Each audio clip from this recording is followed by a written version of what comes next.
Before the world knew their name as the Waffen-SS, before the black uniforms became symbols of fanatic loyalty and unrestrained brutality, they were something smaller, rougher, and far more experimental. They were called the SS-Verfügungstruppe, a word that meant troops at disposal. Not elite, not mythic, not legendary, simply available. Men to be used whenever and however Hitler demanded. In the early 1930s, nobody imagined that this small collection of ideological volunteers would one day grow into a massive war machine, feared not because of heroism on the battlefield, but because of a willingness to commit acts regular soldiers would not. No one imagined that their story would begin with enthusiasm and obedience and end in fire and trials. Their first training grounds were not grand academies. They were mud, wooden barracks, parade yards, and endless hours of marching. These young men came from farms, factories, and working-class homes. Some sought purpose, others sought identity. Many were drawn in by uniforms, parades, and speeches that promised belonging in a fractured country. What made them dangerous was not their strength, but their certainty. Their instructors drilled into them a single lesson. Your loyalty is not to Germany, it is to Adolf Hitler. That loyalty would become their defining feature. The SS-Verfügungstruppe had no tradition to protect, unlike the centuries-old Prussian army. They were free from rules, free from restraint, free from the old military values that preached honour and ethics. They were trained not only to fight but to obey without hesitation, to reject compassion, to suppress doubts, to treat cruelty as efficiency.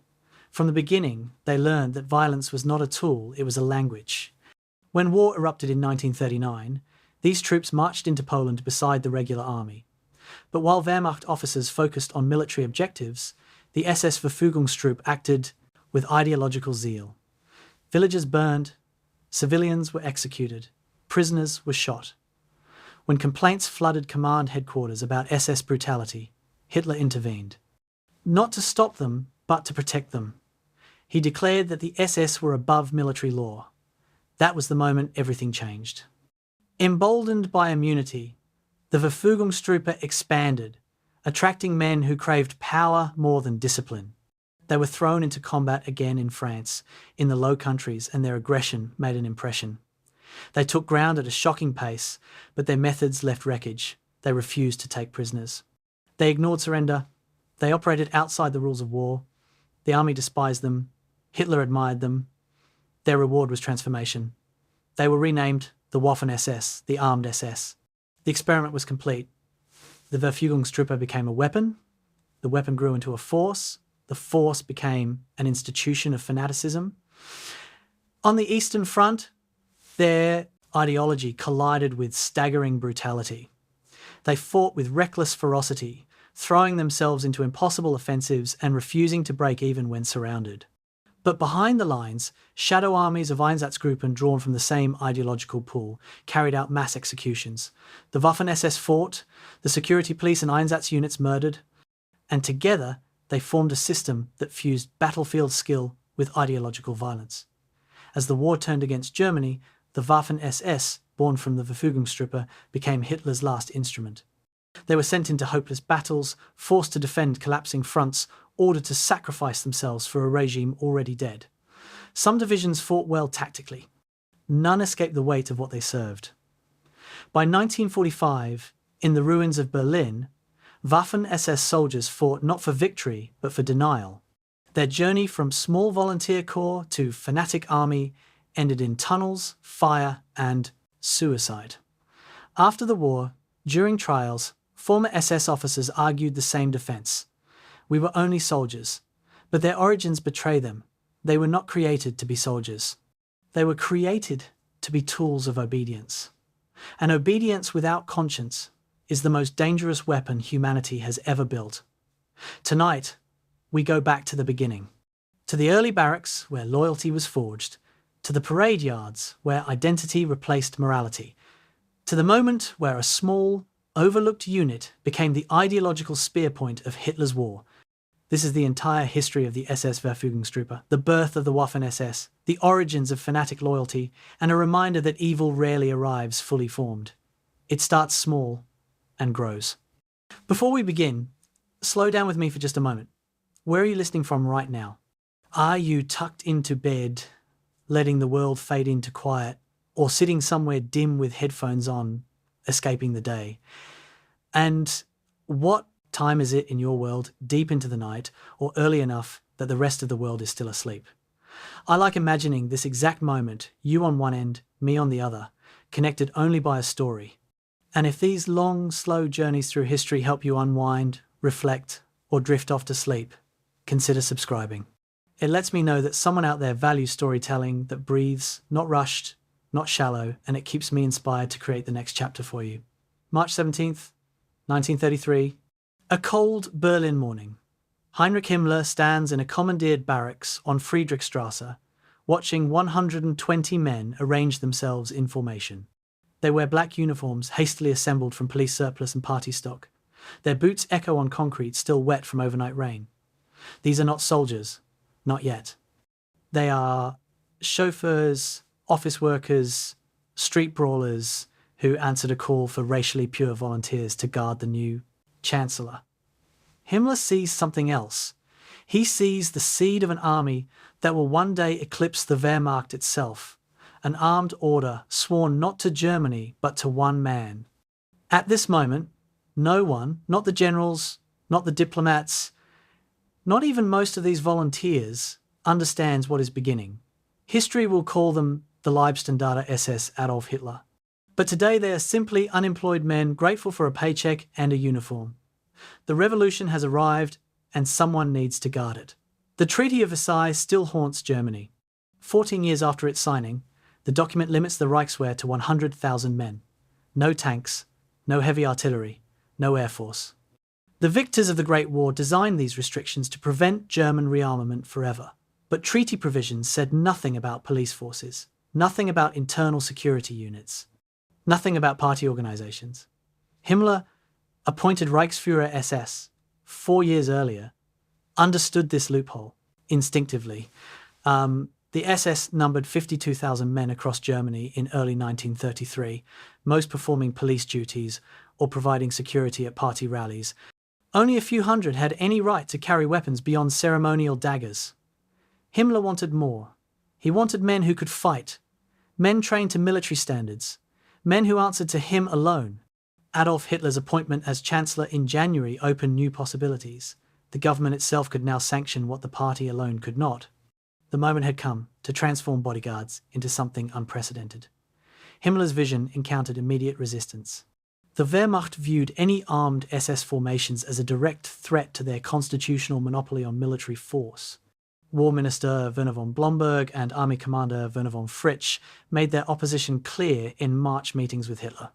They had tolerated the Sturmabteilung, the brown-shirted SA, as useful street fighters during the party's rise. But the SA numbered 3 million undisciplined thugs by 1933, led by Ernst Röhm, who spoke openly of replacing the professional army with his revolutionary mob. The generals feared chaos. They feared Röhm's ambitions. They did not yet fear Himmler. The Reichsführer SS presented himself as a solution to their problem, not another threat. His men would be disciplined, they would accept military training, they would remain small in number. Most importantly, they would help deal with Röhm when the time came. The generals listened, they calculated. They made the worst miscalculation in German military history. They agreed to help train Himmler's guards, believing they could control what they helped create. September 1933. Berchtesgaden. Himmler sits across from Hitler in the Führer's mountain retreat, presenting a memorandum that will shape the next 12 years of warfare. The document proposes armed SS standby troops, Verfügungstruppen, separate from both police duties and party service. These men would train to military standards but remain outside Wehrmacht command. They would be larger than bodyguard detachments but smaller than army divisions. They would be available for special internal political tasks that regular soldiers could not perform. Hitler reads. He considers. He understands what Himmler leaves unsaid. The Reichswehr might accept Hitler as commander-in-chief, but they serve Germany, not the party. They swear oaths to the Constitution, not to him personally. These generals, with their Prussian traditions and their aristocratic officers, might yet become obstacles. Himmler offers an alternative, a force sworn to the Führer alone. A force without traditions except those it would forge itself. A force that would never question orders because ideology, not military honor, formed its foundation. Hitler approves the concept. Details can be worked out later. The seed is planted. Training begins at Jüterbog, 60 kilometers south of Berlin. The first volunteers of the Kasernierte Hundertschaften Barrack hundreds arrive in November 1933 to find an abandoned Wehrmacht facility with broken windows and insufficient heating. They receive rifles dating from the Great War. Their instructors are former Reichswehr NCOs, retired or recruited from the 100,000-man army. The training regimen copies Wehrmacht standards exactly, because Himmler knows his force must match military competence before it can claim to exceed it. Close order drill. Marksmanship, small unit tactics. Field exercises in Brandenburg forests. The volunteers endure it all with enthusiasm born from unemployment and ideological fervour. Most are in their early 20s. Most joined the Nazi Party before 1933, proving their commitment during the time of struggle. Most come from working class or lower middle class backgrounds, the same demographic that filled the SA ranks. But Himmler's selection process filters for discipline the SA never possessed. These men want to be soldiers. The SA wanted revolution. The difference will prove crucial. Sepp Dietrich embodies the contradiction at the Leibstandarter's heart. Born in 1892 to a Bavarian farm family, he served in the Great War as a tank crewman. He joined the Nazi Party in 1923 and participated in the failed beer hall putsch. Brutal, loyal, charismatic, politically reliable, Dietrich possesses every quality Himmler values except military sophistication. Hitler adores him. The Führer promotes Dietrich to command the Leibstandarte in 1933, despite his lack of staff training or strategic education. Dietrich compensates with aggressive leadership and absolute loyalty. His men will follow him anywhere. They prove it within a year. But Dietrich also represents Himmler's problem. Personal loyalty and party credentials cannot substitute for military expertise if the SS truly intends to fight. The Reichsführer needs professionals. He needs someone who understands operations, logistics, combined arms warfare. He needs someone the Wehrmacht will respect, even as they resent SS intrusion into military affairs. He needs Paul Hauser. December 1933 marks the moment bureaucracy catches up with ambition. Hitler signs a decree granting the SS-Verfügungstruppe official status as a standing armed force exclusively at the disposal of the Führer. The wording is careful. These are not Wehrmacht troops. They are not even auxiliary forces under military command. They exist in a legal grey area, neither fully military nor entirely civilian. The decree authorises limited weapons and training but specifies nothing about operational employment. How large can they grow? Under whose command will they fight? What happens if they conflict with Wehrmacht interests? The document leaves everything ambiguous, which is precisely Hitler's intent. He rules by creating overlapping jurisdictions and competing power centres. The Wehrmacht maintains military monopoly. The SS gains permission to train soldiers. Both sides believe they can expand their authority at the other's expense. Both are wrong. Hitler alone benefits from their rivalry. This pattern, deliberate ambiguity, competing hierarchies, divide and rule, will characterise the Third Reich's entire administrative structure. The SS-Verfügungstruppe grows in the spaces between clarity and chaos. Opposition appears from unexpected directions. Local Nazi Party leaders complain that SS recruitment drains their organisations of the youngest, fittest members. SA commanders warn that Himmler builds a rival private army. Wehrmacht generals maintain bureaucratic resistance even as they provide training assistance. The German public barely notices. Newspapers mention the Leibstandarte occasionally, usually in connection with ceremonial duties at the Reich, chancellery, or party rallies in Nuremberg. No one sees soldiers. They see guards in black uniforms standing at attention. They see pageantry, not preparation for war. This obscurity serves Himmler's purpose. The SS-Verfügungstruppe grows slowly through 1934, adding hundreds of recruits every month, establishing training facilities, acquiring weapons through Wehrmacht cast-offs and small-scale purchases. Nothing dramatic, Nothing alarming, just steady, patient accumulation of capability. Himmler learned from the SA's example. Rome's millions made noise, threatened revolution, and invited destruction. Himmler's thousands remained quiet, disciplined, and beneath attention thresholds that might trigger premature confrontation. The barracks at Friedrichstrasse House barely a company by the end of 1933. Jüterbog trains perhaps 500 men. A handful of officers in Berlin coordinate recruitment and administration. This is the entire SS-Verfügungstruppe. 120 men have become perhaps 1,000.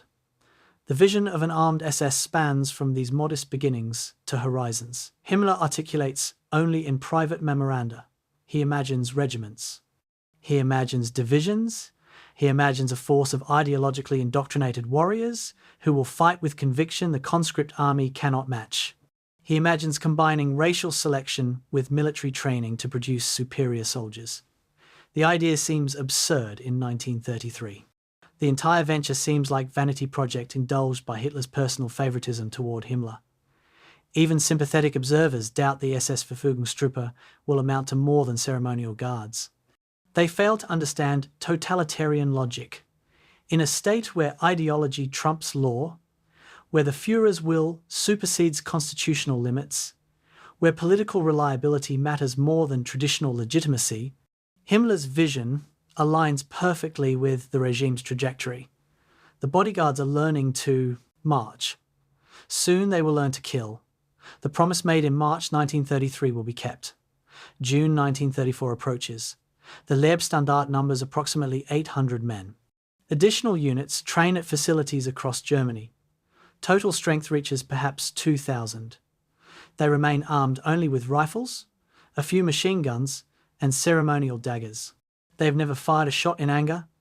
They have never tested themselves against enemies foreign or domestic. But Himmler knows their moment approaches. The SA crisis escalates daily.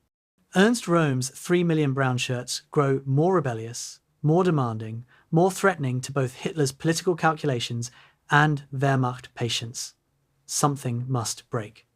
When it does, Himmler's 1,000 armed men will prove more valuable than Rome's million undisciplined mob. The bodyguards wait, they train, they prepare.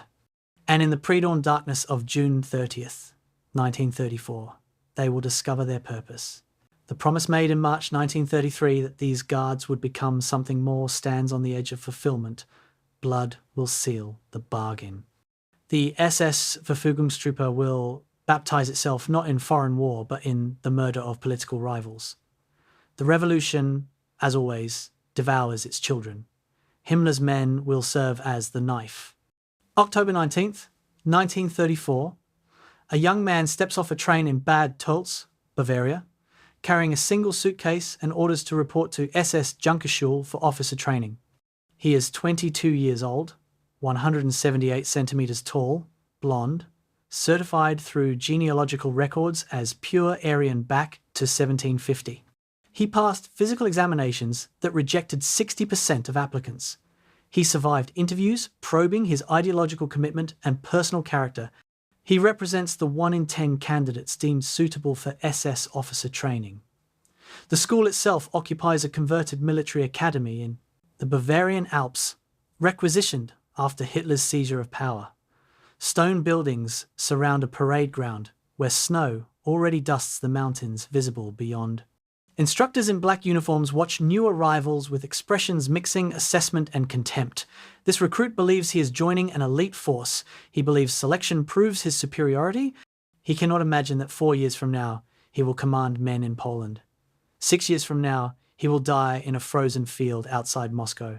For now, he sees only the beginning. A chance to prove himself worthy of the SS runes he has not yet earned the right to wear. Heinrich Himmler understood that armies are built from officers down, not soldiers up. The Wehrmacht possessed Kriegsakademie, the Prussian military academies that produced generations of staff officers trained in operational art. These institutions predated German unification, carrying traditions from Frederick the Great through Bismarck to Hindenburg. Himmler had none of this.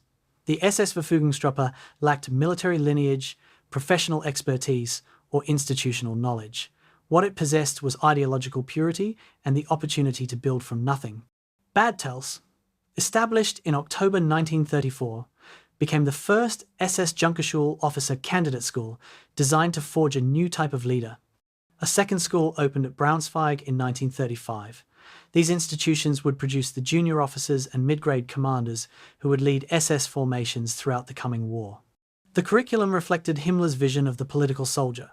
Candidates spent 40% of training on military tactics, squad maneuvers, weapons employment, map reading, combined arms coordination, 30% focused on physical conditioning, athletics, cross-country running, close combat, endurance exercises. The final 30% covered ideological education, racial theory, party history, the Jewish question, Lebensraum, philosophy. Wehrmacht academies emphasized military science. SS-Junkerschulen emphasized belief. The selection process began long before candidates reached Bad Tölz. Applicants submitted genealogical charts documenting Aryan ancestry. Every grandparent, every great-grandparent, traced back through church records and civil registries to 1750 at minimum. Any Jewish blood, any Slavic ancestry, any racial impurity discovered in family trees meant automatic rejection. Physical examinations followed genealogy. Height requirements specified 1 metre 74 centimetres minimum tall enough to intimidate, a visible marker of supposed Nordic superiority. Candidates underwent dental inspections, vision tests, assessments of physical proportions measured against ideal Aryan standards. Doctors recorded skull measurements, facial angles, hair and eye colour. The entire procedure mimicked racial pseudoscience elevated to selection criteria. 60% of applicants failed before reaching interviews. Those who passed submitted to questioning about political reliability, family background, reasons for seeking SS membership. Interviewers looked for conviction, for true believers, rather than opportunists. The SS-Verfügungstruppe demanded more than soldiering. It demanded faith. Paul Hauser arrived at this system from the outside, bringing credentials that Himmler desperately needed. Born in 1880, Hauser served the Imperial German Army through the Great War, rising to staff positions.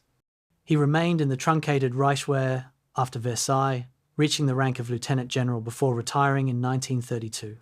60 years old when he joined the SS in 1934, Hauser represented everything the Verfügungstruppe lacked: professional military education, staff experience, operational expertise, recognized by Wehrmacht officers who otherwise scorned SS pretensions.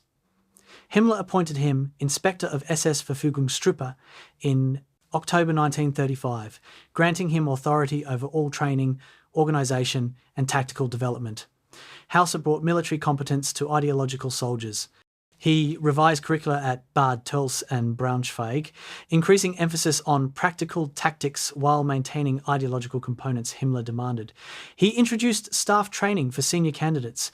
He established realistic field exercises that sometimes resulted in training casualties, acceptable losses in pursuit of hardness. Hauser never questioned SS ideology. He accepted the racial doctrines, the cult of the Führer, the vision of political soldiers. But he insisted these political soldiers must also be real soldiers, trained to Wehrmacht standards at minimum and preferably beyond. Life at Bad Tölz combined brutality with purpose. Candidates woke before dawn for calisthenics, regardless of weather. Alpine winters meant physical training in snow, building the hardness Himmler prized. Breakfast in mess halls featured indoctrination instructors, read from party newspapers, discussed racial policy, reinforced ideological messages before classes began. Morning sessions covered military subjects. Squad tactics in surrounding forests. Weapons training at nearby ranges. Map exercises in classrooms with instructors drawn from Wehrmacht. Veterans recruited into SS service. Afternoons shifted to athletics. Cross-country runs through mountain trails. Boxing and close combat instruction emphasizing aggression over technique. Team sports designed to build unit cohesion. Evenings brought ideological education. Lectures on racial theory from SS intellectuals. Discussions of Jewish conspiracies, Bolshevik threats, Germany's destiny. Required readings from Hitler's Mein Kampf and Alfred Rosenberg's racial philosophies. Candidates debated party doctrine, memorized SS creeds, absorbed the worldview that would justify any action. Graduation required passing written exams on ideology alongside tactical proficiency tests. An officer candidate might master small unit tactics but fail on insufficient enthusiasm for racial doctrine. Both mattered equally. The physical standards exceeded Wehrmacht requirements deliberately. Himmler insisted his SS officers demonstrate visible superiority through athletic achievement. Bad Tels candidates ran 5 kilometers in under 23 minutes as a minimum standard. They completed obstacle courses under time pressure. They marched 30 kilometers carrying full equipment, then performed combat exercises immediately upon arrival. Swimming requirements included underwater endurance tests. Winter training featured cross-country skiing, mountain climbing, cold weather survival. Some candidates suffered injuries. A few died training accidents with live ammunition, avalanches during mountain exercises, drownings during river crossings. Instructors recorded these deaths as unfortunate but acceptable. The SS-Verfügungstruppe sought hard men for hard tasks. Those who could not endure training would only fail in combat. Better to identify weakness at Bad Tels than discover it on the battlefield. This logic pervaded the institution. Physical hardship became moral testing. Endurance proved character. The candidate who completed the 5-kilometer run despite injury demonstrated will that mattered more than time. The one who helped a struggling comrade showed loyalty the SS valued. Individual excellence meant nothing without devotion to the greater cause. Braunschweig, the second Junkerschule, opened in 1935 with similar curriculum but different character. Located in Lower Saxony rather than the Alps, it lacked Bad Tels's mountain environment but compensated with proximity to major Wehrmacht training areas. Candidates at Braunschweig worked more closely with army units, learning combined arms coordination through joint exercises. The school specialized in technical branches communications, logistics, medical, services. Bad Tels produced line officers destined for infantry and cavalry commands. Braunschweig graduated specialists who would manage the increasingly complex machinery of modern warfare. Both schools maintained ideological emphasis. Both enforced physical standards. But Braunschweig acknowledged, earlier than Bad Tels, that ideological purity could not substitute for technical expertise. A signals officer needed to understand radio equipment and encryption more than racial theory. A logistics officer required knowledge of supply chains and transportation networks. The SS-Verfügungstruppe was discovering the gap between ideological vision and military reality. Himmler wanted warriors motivated by belief. Hauser needed technicians capable of keeping warriors armed, fed, and in communication with command. The compromise solution teaching both meant SS officers spent longer in training than Wehrmacht equivalents while learning less of either subject. 1936 brought expansion. The SS-Junkerschulen graduated their first full classes, approximately 100 officers from Bad Tels, 80 from Braunschweig. These men dispersed to SS-Verfügungstruppe units forming across Germany, carrying with them the doctrine and spirit their schools instilled. They joined existing units, led by SA transfers or Wehrmacht retirees, creating friction between old guard and new academy graduates. The newcomers believed themselves superior through rigorous selection and training. Veterans resented these arrogant boys fresh from school who had never faced an enemy. The tension reflected larger questions about what the SS-Verfügungstruppe was becoming. Himmler's original vision emphasized ideological soldiers, men who believed in the cause and would fight with conviction conscripts could not match. Hauser's professionalization introduced military standards that sometimes conflicted with ideological purity. Could you have both? Could political reliability and tactical competence coexist in the same organization? The Wehrmacht insisted no, pointing to the SA's 3 million undisciplined fanatics as proof that Nazi movements produced mobs, not armies. The SS-Junkerschulen represented Himmler's answer. Selection ensured ideological commitment. Training provided military capability. The combination would produce soldiers superior to tradition-bound Wehrmacht officers and communist conscripts alike. The curriculum evolved based on early experience. Initial classes at Bad Tels lasted 4 months, too brief to cover both military fundamentals and ideological indoctrination adequately.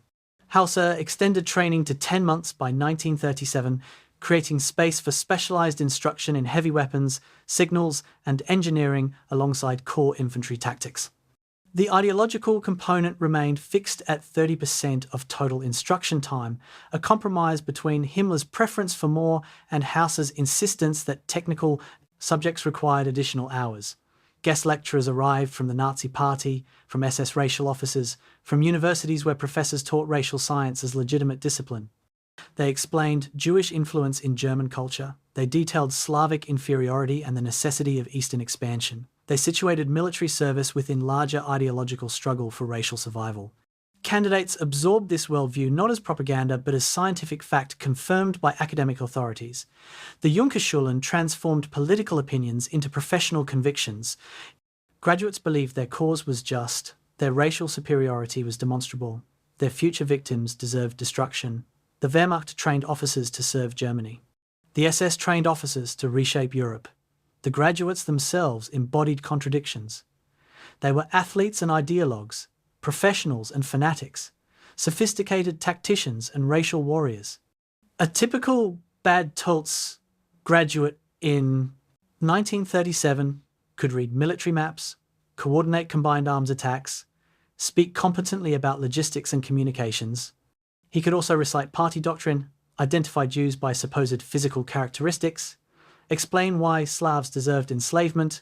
He was 23 years old on average, physically fit, intellectually sharp, within narrow boundaries of acceptable thought.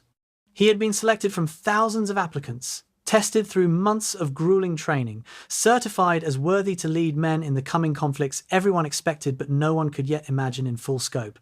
The Wehrmacht watched these SS officers with mixed contempt and concern. Contempt for their ideological obsessions and lack of traditional military culture. Concern because some displayed genuine tactical ability and innovative thinking unconstrained by doctrinal orthodoxy. These contradictions, amateur and professional, fanatic and soldier, selected for purity but trained for war, would define the SS-Verfügungstruppe throughout its existence. The schools of selection produced exactly what Himmler envisioned. Whether that vision would survive, contact with reality remained uncertain in 1937. The graduates marched from Bad Tölz and Braunschweig with absolute confidence in their superiority. 4 years later, many would be dead. The schools would keep producing replacements, maintaining standards even as casualty rates suggested that selection and training could not overcome the mathematics of attrition. But in 1937, doubt seemed impossible. The schools had proven the concept. The SS-Verfügungstruppe possessed the foundation to build an officer corps. The bodyguard was becoming an army. June 30th, 1934, 3 a.m. Ernst Röhm sleeps in a Bavarian hotel, unaware that trucks full of armed men are converging on his location. The Sturmabteilung chief of staff dreams of revolution, of his brown shirts replacing the Wehrmacht of Germany transformed into a permanent state of upheaval. He has spent the evening drinking with SA commanders at the Hanselbauer Hotel in Bad Wiessee, celebrating a movement that numbers 3 million members. His men control the streets of every German city. They brought the Nazi Party to power through violence and intimidation. Now Rome demands his reward, the merger of SA and Wehrmacht under his command, the militarization of revolutionary spirit. Hitler has listened to these demands for months, deflecting, delaying, calculating. At 3 a.m. on June 30th, calculation ends. Sepp Dietrich's Leibstandarte SS, Adolf Hitler, breaks through the hotel doors. Rome wakes to find black uniforms surrounding his bed. Other SS squads strike simultaneously across Munich and Berlin. SA commanders die in their homes, dragged from beds, shot in hallways, murdered in police cells. The night of the long knives has begun. Before dawn breaks, the SS-Verfügungstruppe will baptize itself in political murder. The revolution devours its children, and Himmler's bodyguards serve as butchers. The SA represented everything Hitler needed to gain power and everything threatening its consolidation. Founded in 1921 as the party's paramilitary wing, the Sturmabteilung grew through street fighting, beer hall brawls, and intimidation of political opponents. They wore brown uniforms and marched through German cities, chanting slogans. They disrupted communist meetings, beat Jewish shop owners, terrorized anyone opposing National Socialism. By 1933, membership exceeded 3 million, 20 times larger than the 100,000-man Reichswehr. Ernst Röhm, SA chief since 1931, viewed these millions as Germany's true army. He dismissed the Wehrmacht as reactionary aristocrats clinging to obsolete traditions. He demanded a second revolution that would sweep away the old military establishment and replace it with his revolutionary fighters. This vision terrified the Wehrmacht generals whose cooperation Hitler needed. It alarmed industrialists who had funded Nazi rise to power expecting stability, not permanent chaos. It worried Hitler himself, who understood that power required controlling revolutionary fervor, not unleashing it. Rome's SA became a problem, requiring solution. Himmler offered to solve it. The Wehrmacht's complicity in the purge revealed their catastrophic miscalculation. In meetings throughout spring 1934, army commanders made clear to Hitler their opposition to Rome's ambitions. War Minister Werner von Blomberg and Army Commander Werner von Fritsch demanded Hitler choose between the Wehrmacht and the SA. They could not coexist. Hitler chose, but not as the generals expected. Rather than subordinating the SA to Wehrmacht command, Hitler authorized its destruction. The army provided weapons, transportation, and intelligence support for the SS operation. Wehrmacht troops sealed off Munich and Berlin districts where purges occurred. Army officers compiled lists of SA commanders targeted for arrest or execution. They believed they were eliminating a rival power center. They failed to recognize they were empowering a more dangerous replacement. The SS-Verfügungstruppe numbered perhaps 2,000 armed men in June 1934. The SA numbered 3 million. Logic suggested the smaller force posed less a threat, but Himmler's 2,000 were disciplined, loyal to Hitler personally, and willing to kill on command. Rome's 3 million were undisciplined, loyal to their own commanders, and incapable of coordinated action. Discipline defeated numbers.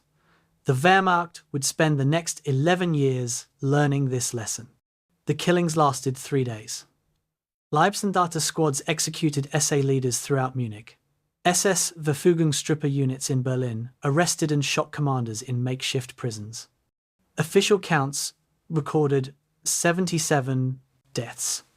The true number exceeded 200. Röhm himself died in a Munich police cell on July 1st, shot by SS officers after refusing to commit suicide. Other victims included former Chancellor Kurt von Schleicher and his wife, murdered in their home, Gregor Strasser, once second only to Hitler in party hierarchy, shot in Gestapo headquarters. Gustav von Kahr, who had opposed Hitler during the 1923 putsch, beaten and hacked to death, his body dumped in a swamp. The murders targeted not only SA leadership but anyone Hitler considered a threat, conservatives who might oppose him, former rivals who knew too much, personal enemies of party leaders who used the purge to settle scores. The Leibstandarte SS Adolf Hitler killed approximately 77 people directly. They rounded up hundreds more delivered to Gestapo and concentration camps. For 3 days, black uniformed men with machine guns owned German cities. Police stood aside. Wehrmacht troops observed from barracks. Citizens stayed indoors. The SS-Verfügungstruppe proved its loyalty through murder. Hitler addressed the Reichstag on July 13th, defending the purge as necessary defense against SA treachery. He claimed Rome plotted rebellion. He described discovering plans for a coup. He presented the killings as lawful executive action, himself as Germany's supreme judge. The speech transformed mass murder into heroic intervention. Hitler praised the SS as saviors who prevented civil war. He elevated Himmler's organization from party formation to state institution. The decree issued August 2nd, 1934, formalized this transformation. It established the SS-Verfügungstruppe as a standing armed force, exclusively at the disposal of the Führer. Armed force, standing, exclusive to Hitler.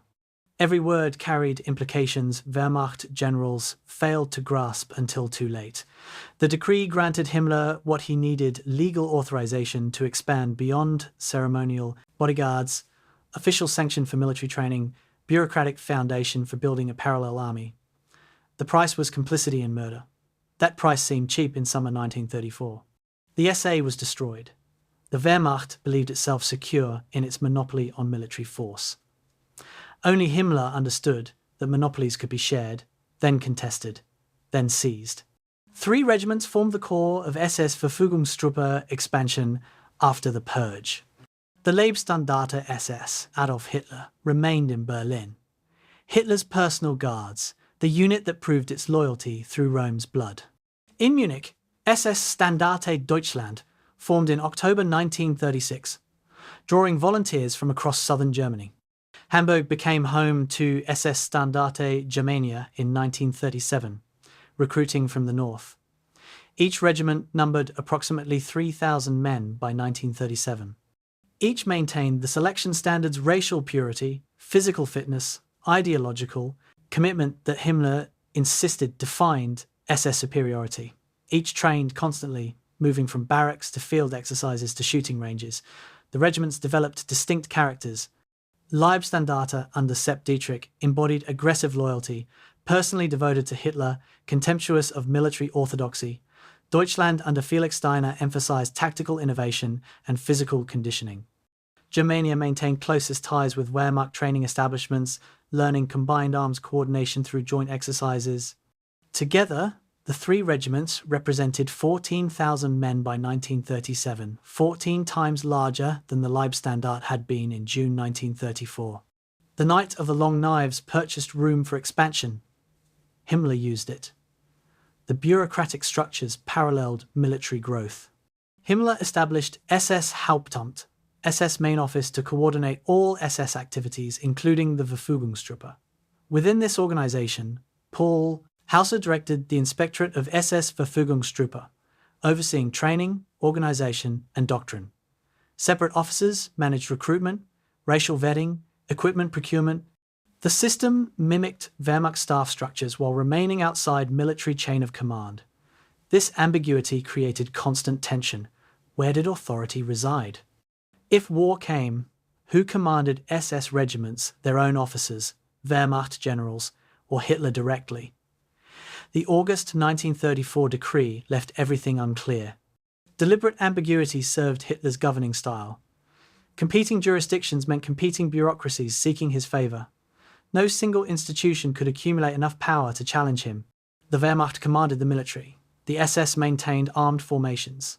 Both answered to the Führer. Both competed for resources and prestige. Both suspected the other of trying to expand authority. Hitler mediated disputes personally, granting neither side complete victory, ensuring both remained dependent on his arbitration. The SS-Verfügungstruppe grew within this structure, exploiting every ambiguity, pushing every boundary. March 1935 brought conscription's return.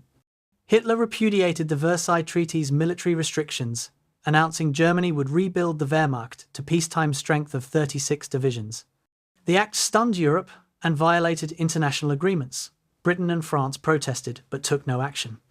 Within Germany, conscription meant massive expansion. The 100,000-man Reichswehr would grow to over 500,000 men within 2 years. This mobilization camouflaged SS-Verfügungstruppe growth. While attention focused on Wehrmacht expansion, Himmler quietly increased his regiments. Recruiting stations opened in every major city. Volunteers arrived faster than training facilities could process them. The selection standards theoretically remained strict, but reality demanded compromise. Not every recruit could trace ancestry to 1750. Not every volunteer met height requirements. Not every candidate demonstrated ideological fervor. The SS-Verfügungstruppe faced the eternal military dilemma: maintain elite standards or achieve necessary numbers. Himmler tried for both. Selection remained more rigorous than Wehrmacht conscription. Training lasted longer. Political indoctrination received greater emphasis. But the force was growing, and growth meant dilution. The 14,000 men of 1937 were more elite than the 28,000 of 1939 would be. The trajectory was inevitable. Every expansion reduced selectivity. The bodyguard was becoming an army. By 1936, the SS-Verfügungstruppe possessed artillery regiments, reconnaissance battalions, medical services, logistics companies. The structure resembled Wehrmacht divisions in everything but name and subordination. Himmler added a final component in 1936, the SS Totenkopfverbände, Death's Head units, drawn from concentration camp guards. These men wore the skull insignia and performed duties. Wehrmacht soldiers would not guard prisoners, run camps, enforce racial policy. The Totenkopf units were separate from Verfügungstruppe regiments, but connections existed. Personnel transferred between formations. Training occurred at the same facilities. The line between military force and instrument of terror blurred deliberately. Himmler envisioned the SS as total institution, armed forces, police, racial enforcers, ideological vanguard, all unified under his command. The Wehrmacht fought Germany's wars. The SS would wage ideological struggle. The difference mattered less than Wehrmacht generals believed in 1936. Both carried rifles, both followed orders, both would kill whom the state designated as enemies. The Wehrmacht's hands would never remain clean. But in 1936, generals could still pretend distinction existed. They had helped Himmler eliminate the SA. They had armed and trained his regiments. They had accepted the SS-Verfügungstruppe as useful tool. The tool was growing handles. Soon it would wield itself. The state within a state was rising. By 1937, the SS numbered over 200,000 men across all its branches: security services, concentration camp guards, armed Verfügungstruppe regiments. Himmler controlled an empire parallel to government ministries and military commands. His organisation maintained its own intelligence service, its own courts, its own administrative apparatus. The SS answered to Hitler alone, bypassing all constitutional and bureaucratic constraints. This structure became template for governance under National Socialism overlapping authorities, competing hierarchies, deliberate chaos managed through personal loyalty to the Führer. The Wehrmacht represented traditional state legal monopoly on violence. Professional, officer corps, constitutional foundation. The SS represented revolutionary state ideological movement with guns, racial warriors, force answerable only to dictator. Both coexisted uneasily in 1937 Germany. Both prepared for war. Both believed they would define that war's character. When fighting began, the Wehrmacht's traditions would face the SS's fanaticism. Professionalism would encounter ideology. Neither would triumph absolutely. But the SS had gained what it needed in the years after Rome's murder: legitimacy, resources, and time. The promise made in June 1934's blood had been kept. The bodyguards had become something more, something the Wehrmacht would never fully control and could not eliminate without destroying the regime itself. Himmler had built his parallel army. Now he needed only to prove it could fight. October 1st, 1936. Munich, SS-Standarte, Deutschland, activates in a ceremony mixing military precision with party theatrics. 1,200 men stand in formation at the Türken Kaserne, wearing field grey uniforms newly issued to distinguish them from black-clad ceremonial guards. Heinrich Himmler presides, delivering a speech about racial warriors and Germanic heritage. Adolf Hitler sends a telegram blessing the new formation. Local party officials crowd the reviewing stand. Wehrmacht observers watch from a distance, noting details, filing reports. The ceremony concludes with oath-taking every man swearing personal loyalty to Hitler, pledging obedience unto death. Then the formation disperses. The men march to barracks, stow equipment, begin the routine that will define their existence for the next 3 years. Training, drill, physical conditioning, ideological education. Deutschland becomes the second SS regiment after Leibstandarte, followed months later by Germania in Hamburg. These three formations, Leibstandarte, Deutschland, Germania, will form the backbone of SS military expansion. But in October 1936, they are experiments. Units created from nothing, led by men, learning as they go, preparing for a war everyone expects but no one has yet experienced. The regiment's coming of age begins not with combat but with the tedious work of building something that can endure combat. Felix Steiner brought revolutionary ideas to traditional structure. Born in 1896, he served through the Great War, experiencing the trench warfare that defined his generation. But Steiner drew different lessons than most veterans. Where Prussian doctrine emphasized firepower and defensive lines, Steiner studied movement. He read about the stormtrooper tactics that broke deadlock in 1918, small units infiltrating enemy lines, bypassing strongpoints, spreading chaos through rear areas. He studied Soviet deep battle theory and French emphasis on combined arms. When Steiner joined the SS in 1935 and received command of Deutschland in 1936, he implemented innovations that Wehrmacht conservatives rejected. His training emphasized physical conditioning over parade ground drill.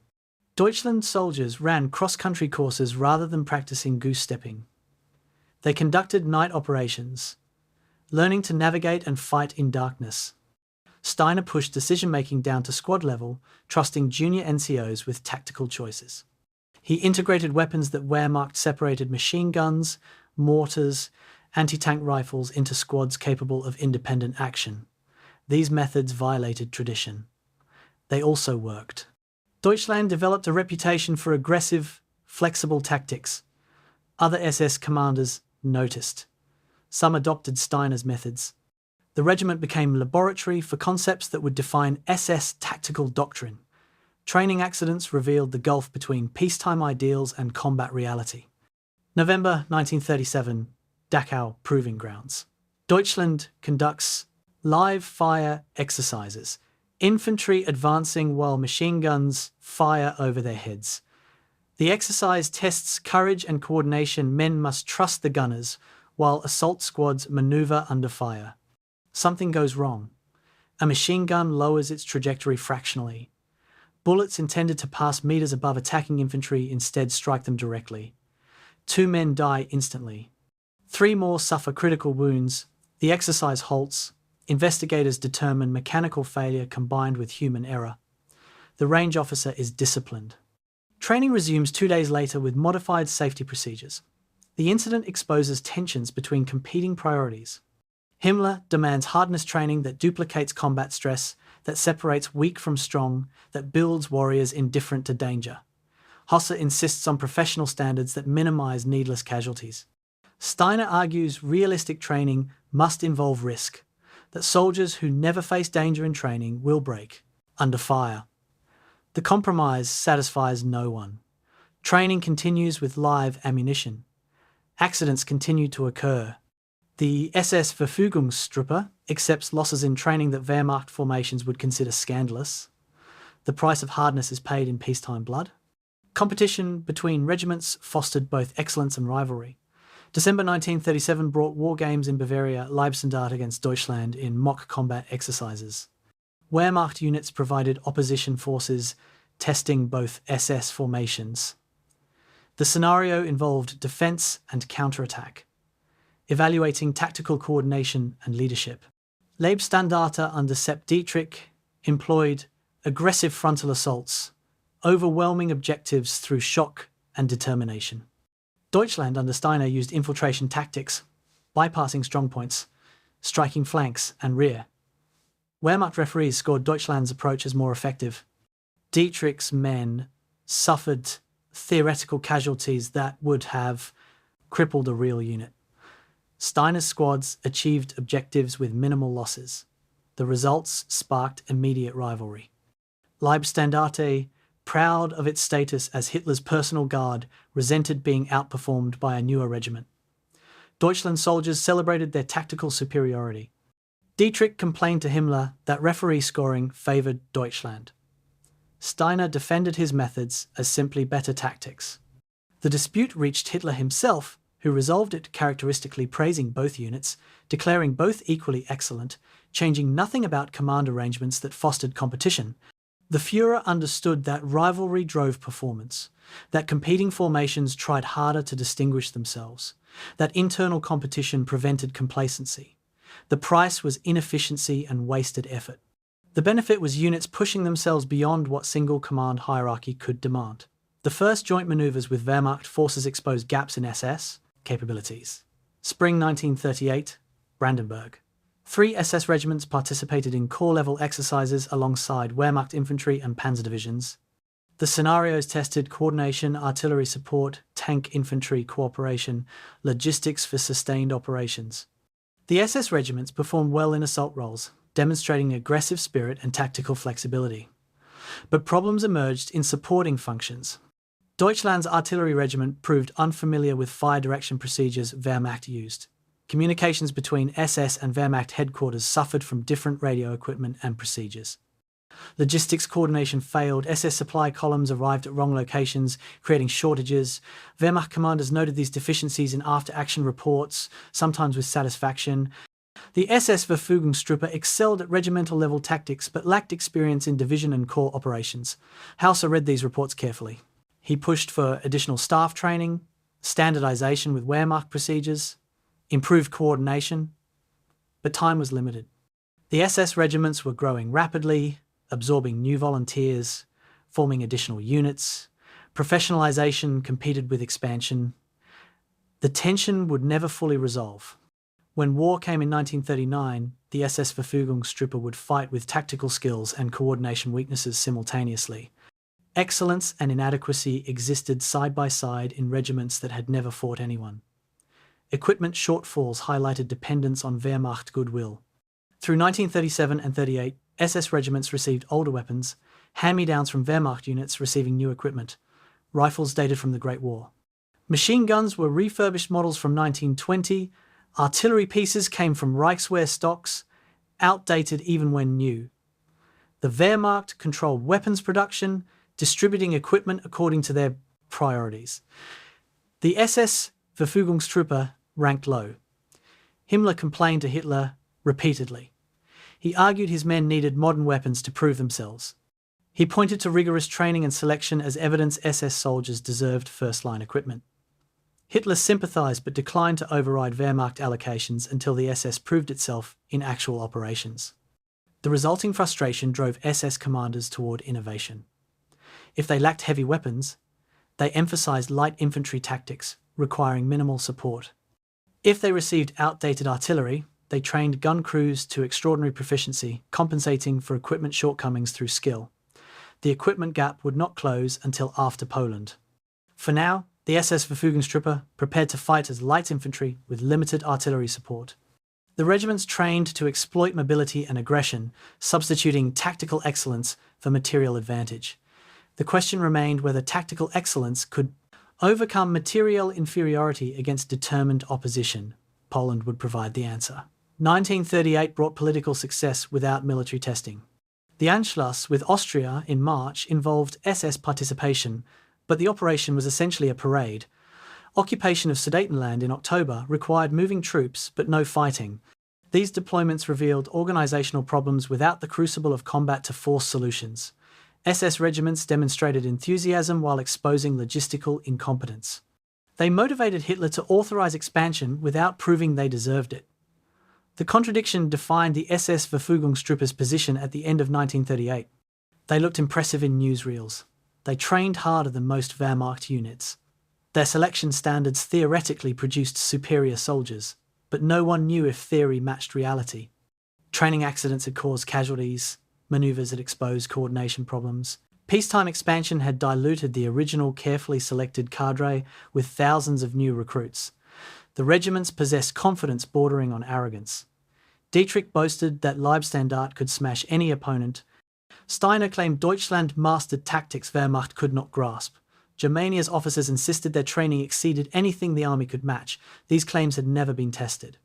Across Germany, Wehrmacht generals dismissed SS pretensions.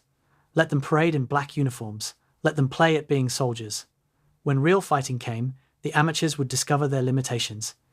December 1938, winter quarters. The three SS regiments rest after a year of constant training and peacetime deployments. Deutschland occupies barracks in Munich, Germania in Hamburg, Leibstandarte in Berlin. Total strength approaches 14,000 men across all units. Officers from the first Junkerschule classes lead platoons and companies, implementing doctrine taught at Bad Tölz and Braunschweig. NCOs who joined in 1933 and 34 provide experienced backbone.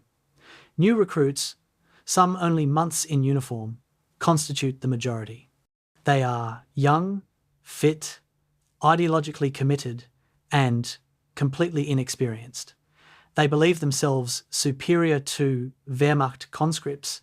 They have never been shot at, never seen a friend die, never experienced fear that cannot be overcome through will and training. Felix Steiner watches his Deutschland regiment from headquarters windows. He knows what his men do not. Training is not combat. Tactical theory on mapboards is not battle chaos. Physical courage in peacetime exercises is not the same as courage when people are trying to kill you. Steiner fought in the Great War. He remembers the difference. But he also sees something promising in his regiment. They move well. They think for themselves. They possess initiative. Wehrmacht doctrine suppresses.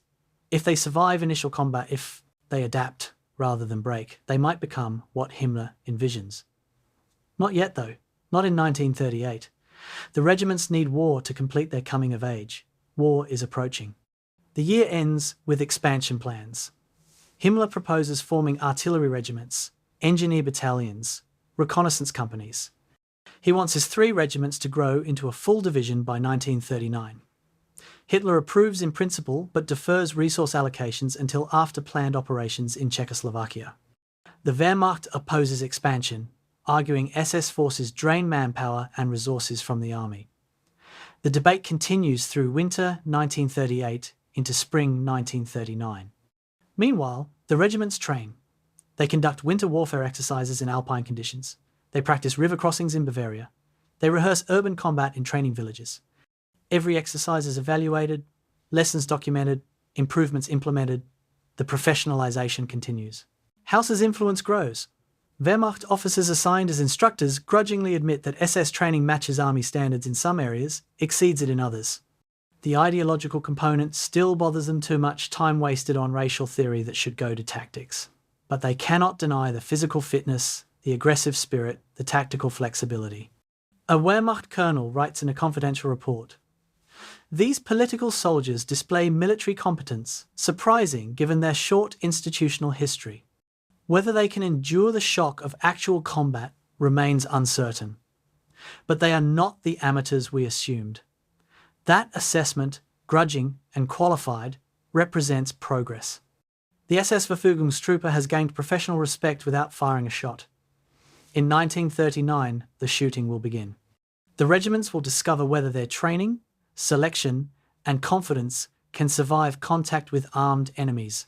The coming of age, begun in October 1936, approaches completion. Blood will provide the final lesson. March 12, 1938, dawn. An SS officer stands beside his broken-down truck on the road to Vienna, watching the sun rise over Austria while his vehicle's engine refuses to start. Around him, the entire invasion convoy has ground to halt a kilometre-long traffic jam of Wehrmacht and SS vehicles clogging the highway. The operation is 3 hours old. Already, it is falling apart. Leibstandarte SS Adolf Hitler was supposed to spearhead the triumphal entry into Austria, demonstrating SS capability and providing security for Hitler's own arrival. Instead, 70% of their vehicles have mechanical failures. Tanks that ran perfectly at German bases die within 50 kilometers of crossing the border. Trucks overheat. Staff cars run out of fuel because supply vehicles broke down before reaching forward units. Wehrmacht soldiers laugh as they pass stranded SS formations. Radio messages crackle, with increasingly frantic requests for recovery vehicles. By afternoon, Wehrmacht maintenance units are pulling SS vehicles to Vienna, a humiliation captured by newsreel cameras that are quickly ordered to stop filming. Hitler will enter Austria to cheering crowds. The newsreels will show triumphant soldiers and ecstatic Austrians. But behind the propaganda, officers compile damage reports and after-action assessments. Sepp Dietrich writes to Himmler, "We are not ready for war." He is absolutely correct. The Anschluss was supposed to be simple. Austria's government collapsed under German political pressure in early March 1938. Chancellor Kurt Schuschnigg resigned after Hitler demanded Austria accept Nazi governance. Wehrmacht and SS forces crossed the border on March 12 to forestall any resistance and secure the territory. No Austrian military units opposed the invasion. Police forces stood down. The operation was purely administrative. German forces would occupy key locations, secure government buildings, and establish control without firing a shot. For the Wehrmacht, this meant a relatively easy march. For the SS-Verfügungstruppe, it became their first operational deployment and revealed every weakness that peacetime training had hidden. The Leibstandarte departed Berlin with approximately 3,000 men in full equipment. Their route to Vienna covered 600 kilometers. The regiment possessed a mix of vehicles, some modern Wehrmacht trucks, many older civilian vehicles commandeered and barely adequate for military use. Maintenance had been performed in German bases, but no one had tested whether vehicles could sustain 600 kilometers of sustained movement. The answer became clear within the first 100 kilometers. Vehicles broke down constantly. Engines overheated. Transmissions failed. Fuel pumps quit. The Leibstandarte bled vehicles all along the road from the German border to Vienna. The tactical implications were obvious to anyone who understood logistics. A military force that could not move, could not fight. The Leibstandarte had departed Germany with enough vehicles to transport its entire strength. By the time advance elements reached Vienna, 70% of those vehicles were broken down or abandoned. If Austria had resisted, the regiment would have been combat ineffective before engaging any enemy. If this had been actual war rather than peacetime occupation, the scattered, immobilized units would have been vulnerable to counterattack and destruction. Paul Hauser studied the after-action reports with growing alarm. The failures were not tactical. The SS soldiers performed their assigned tasks competently. The failures were logistical insufficient maintenance, inadequate testing, poor planning for sustained operations. These were precisely the areas where SS inexperience showed most clearly. The Wehrmacht had decades of institutional knowledge about moving large formations over long distances. They knew how to calculate vehicle requirements, plan maintenance schedules, position repair units along routes of advance. The SS-Verfügungstruppe was learning these lessons from scratch. Austria provided a classroom where mistakes cost only embarrassment rather than lives. But Hauser knew that next time, the consequences would be more severe. Hitler's propaganda apparatus transformed disaster into triumph. Newsreels showed cheering Austrian crowds welcoming German forces. They showed Hitler riding through Vienna in an open car. They showed SS troops in perfect formation performing ceremonial duties. What the newsreels did not show were the hundreds of broken vehicles, the Wehrmacht maintenance units rescuing SS formations, the logistical chaos that accompanied the operation. Most Germans never learned about the failures. They saw only the success Austria incorporated into the Reich, without resistance, German forces demonstrating power and efficiency. The disconnect between propaganda and reality became characteristic of the regime. Success justified any methods. Problems were classified, hidden, or blamed on individuals rather than systemic issues. For the SS-Verfügungstruppe, Austria's lessons were clear but largely unheeded at leadership levels. Himmler emphasized the political success. His forces had participated in a historic operation. They had secured key locations in Vienna. They had demonstrated loyalty and commitment. The mechanical failures were merely technical problems that could be corrected with more resources and better equipment. Give the SS proper vehicles, Himmler argued to Hitler, and they would match Wehrmacht performance. Hitler agreed. Following Austria, he authorized additional funding for SS motorization. October 1938 brought a second test in Czechoslovakia. The Munich Agreement surrendered the Sudetenland to Germany without Czech resistance. SS units participated in the occupation, moving into Czech border regions alongside Wehrmacht formations. This deployment was shorter units, moved only a few hundred kilometers from German bases into adjacent territory. The lessons from Austria had prompted improvements. Vehicles received more thorough maintenance. Supply chains were better organized. The SS regiments experienced fewer breakdowns, completing their movements with acceptable mechanical availability. They secured their assigned zones without incident. Czech population remained peaceful. No combat occurred. For propaganda purposes, the operation appeared successful. But operationally, it was another easy mission that proved nothing about combat capability. The SS-Verfügungstruppe had now participated in 2 bloodless victories. They had occupied territory against no resistance. They had demonstrated they could drive trucks into cities where no one opposed them. These achievements meant little. The true test would come when someone fought back. Wehrmacht officers compiled assessments of SS performance in 1938 that mixed tactical praise with logistical criticism. An Army Group South report noted, SS formations demonstrate excellent small unit discipline and aggressive spirit. Physical condition of troops exceeds average Wehrmacht standards. However, staff work at regimental level and above remains inadequate. Logistics planning shows serious deficiencies. These units are not ready for sustained operations against determined opposition. The assessment was accurate and damning. The SS-Verfügungstruppe excelled at what they practiced: small unit tactics, physical conditioning, aggressive execution. They struggled with what they had little experience performing: coordinating movements of thousands of men and vehicles, managing supply lines, planning operations at scales beyond company level. These were learnt skills acquired through institutional experience and staff training. The Wehrmacht had both. The SS had neither. The gap could close, but only through time and experience. By October 1938, neither existed in sufficient quantity. War was approaching faster than the SS-Verfügungstruppe could professionalize. Sepp Dietrich's after-action report on the Austrian deployment revealed his characteristic mixture of honesty and limited understanding. He acknowledged the vehicle failures bluntly. 70% mechanical losses during a simple road march is unacceptable. We cannot fight if we cannot move. He identified supply problems. Fuel and spare parts failed to reach forward units in time. Our logistics system is inadequate. But his proposed solutions focused primarily on better equipment. Provide the Leibstandard with modern vehicles and experienced maintenance personnel, and these problems will not recur. Dietrich missed the deeper issue. Better vehicles would help, but organizational sophistication mattered more than hardware. The Wehrmacht could move formations across Germany because they understood logistics, planning, supply point positioning, maintenance scheduling, route coordination. The SS-Verfügungstruppe lacked this knowledge. Institutional learning required time. The deteriorating international situation was not providing.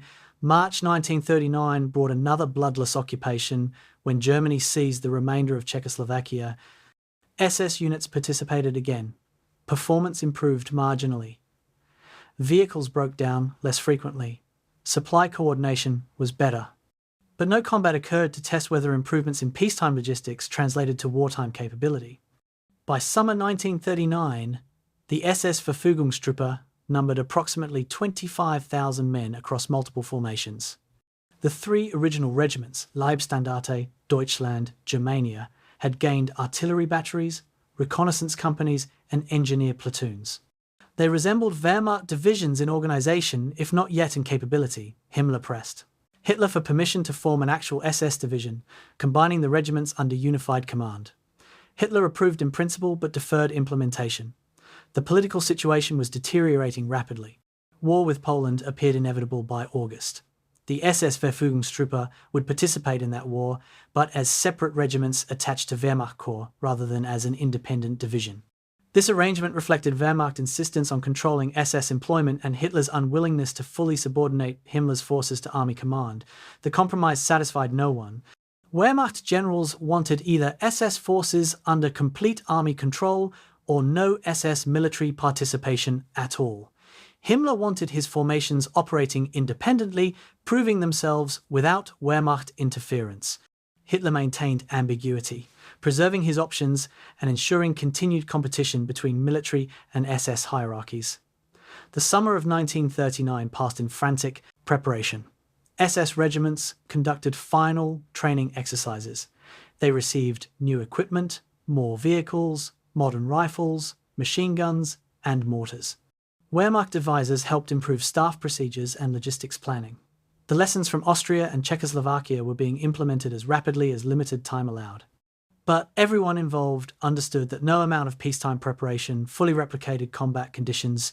Training could teach tactics and build cohesion. It could not prepare soldiers for the psychological shock of people trying to kill them. It could not replicate the chaos of actual battle where plans disintegrated and survival depended on training, luck, and will. The SS-Verfügungstruppe had demonstrated competence in unopposed occupations. They had proven they could drive trucks into cities where no one resisted. They had shown enthusiasm, physical fitness, and ideological commitment. Whether any of this mattered in real combat remained unknown. Wehrmacht officers maintained their skepticism. These political soldiers might collapse under fire. Their aggressive spirit might evaporate when casualties mounted. Their tactical flexibility might prove to be lack of discipline. or they might fight effectively. No one knew. The bloodless victories of 1938 and early 1939 had taught important lessons about logistics and organisation, but they had not answered the fundamental question, could the SS-Verfügungstruppe fight? Late August 1939. The SS regiments moved to staging areas near the Polish border. Deutschland deploys to Silesia. Germania moves to East Prussia. Leibstandarte positions itself in Pomerania. They joined Wehrmacht formations preparing for Case White, the invasion of Poland planned for September 1st. The soldiers know war is coming. They clean weapons, check equipment, write final letters home. Some are excited, eager to prove themselves after years of training. Some are nervous, uncertain what combat will bring. Most are young, average age, under 25, with no military experience beyond SS training. They trust their officers, believe in their cause, and consider themselves superior to both Wehrmacht soldiers and any enemy they might face. That confidence will be tested within days. The bloodless victories are ending. September 1st, 1939 approaches. Real war, with real enemies, shooting real bullets, will replace peacetime parades and unopposed occupations. The SS-Verfügungstruppe will discover whether selection, training, and ideological commitment can substitute for combat experience. Poland awaits. The answer comes soon. March 15th, 1939, Prague. German forces occupy the remainder of Czechoslovakia, completing the dismemberment begun at Munich 6 months earlier. SS-Verfügungstruppe units roll through city streets in a display that works far better than the Austrian disaster. The vehicles mostly function. The logistics hold together. The occupation proceeds smoothly, demonstrating that the SS learned from previous failures. But among Wehrmacht staff officers watching from headquarters, a new concern emerges. Reports indicate that SS formations are recruiting aggressively across occupied territories. Himmler has opened enlistment offices in every major city. Young men queue to join, motivated by unemployment, ideology, or simple desire for adventure. The SS-Verfügungstruppe is growing faster than Wehrmacht intelligence estimated possible. By summer, it will field not 3 regiments, but the foundation of multiple divisions. The race to war has begun, and Himmler understands that whoever controls the most armed men when fighting starts will control Germany's military future. Time is running out. Poland looms on the horizon. The SS-Verfügungstruppe must expand from 25,000 to combat-ready divisions in 6 months or lose its chance to prove itself on the battlefield. Hitler's meeting with Himmler in May 1939 lasted 3 hours behind closed doors in the Reich Chancellery. No complete record exists, but the results became clear within weeks. Hitler authorized massive SS expansion, overriding Wehrmacht objections. The Führer explained his reasoning to skeptical generals. Germany faced a 2-front war against enemies who outnumbered her. Every additional division increased Germany's chances. If the SS could field combat-ready formations, they would contribute to victory regardless of Wehrmacht concerns about parallel command structures. The generals understood the subtext. Hitler was hedging against Wehrmacht failures by creating an alternative military force loyal to him personally. Their protests went nowhere. By June, Himmler had authorization to expand SS-Verfügungstruppe to full divisional strength and begin forming additional units. The resources flowed immediately priority for recruits. Access to equipment, stockpiles, training areas allocated. The Wehrmacht watched with growing alarm as SS formations multiplied. What had been 3 regiments in January 1939 was becoming an army corps by August. The recruiting stations could not process volunteers fast enough. In every German city, young men lined up at SS enlistment offices, motivated by propaganda that portrayed SS service as elite status. The selection standards that had rejected 60% of applicants in 1935 now faced impossible pressures. Himmler needed numbers. The racial vetting continued, genealogical documentation remained required, but interpretation became flexible. A candidate whose great-grandmother's ancestry was unclear might have been rejected in 1935. In 1939, he was accepted. Height requirements dropped from 174 centimeters to 170.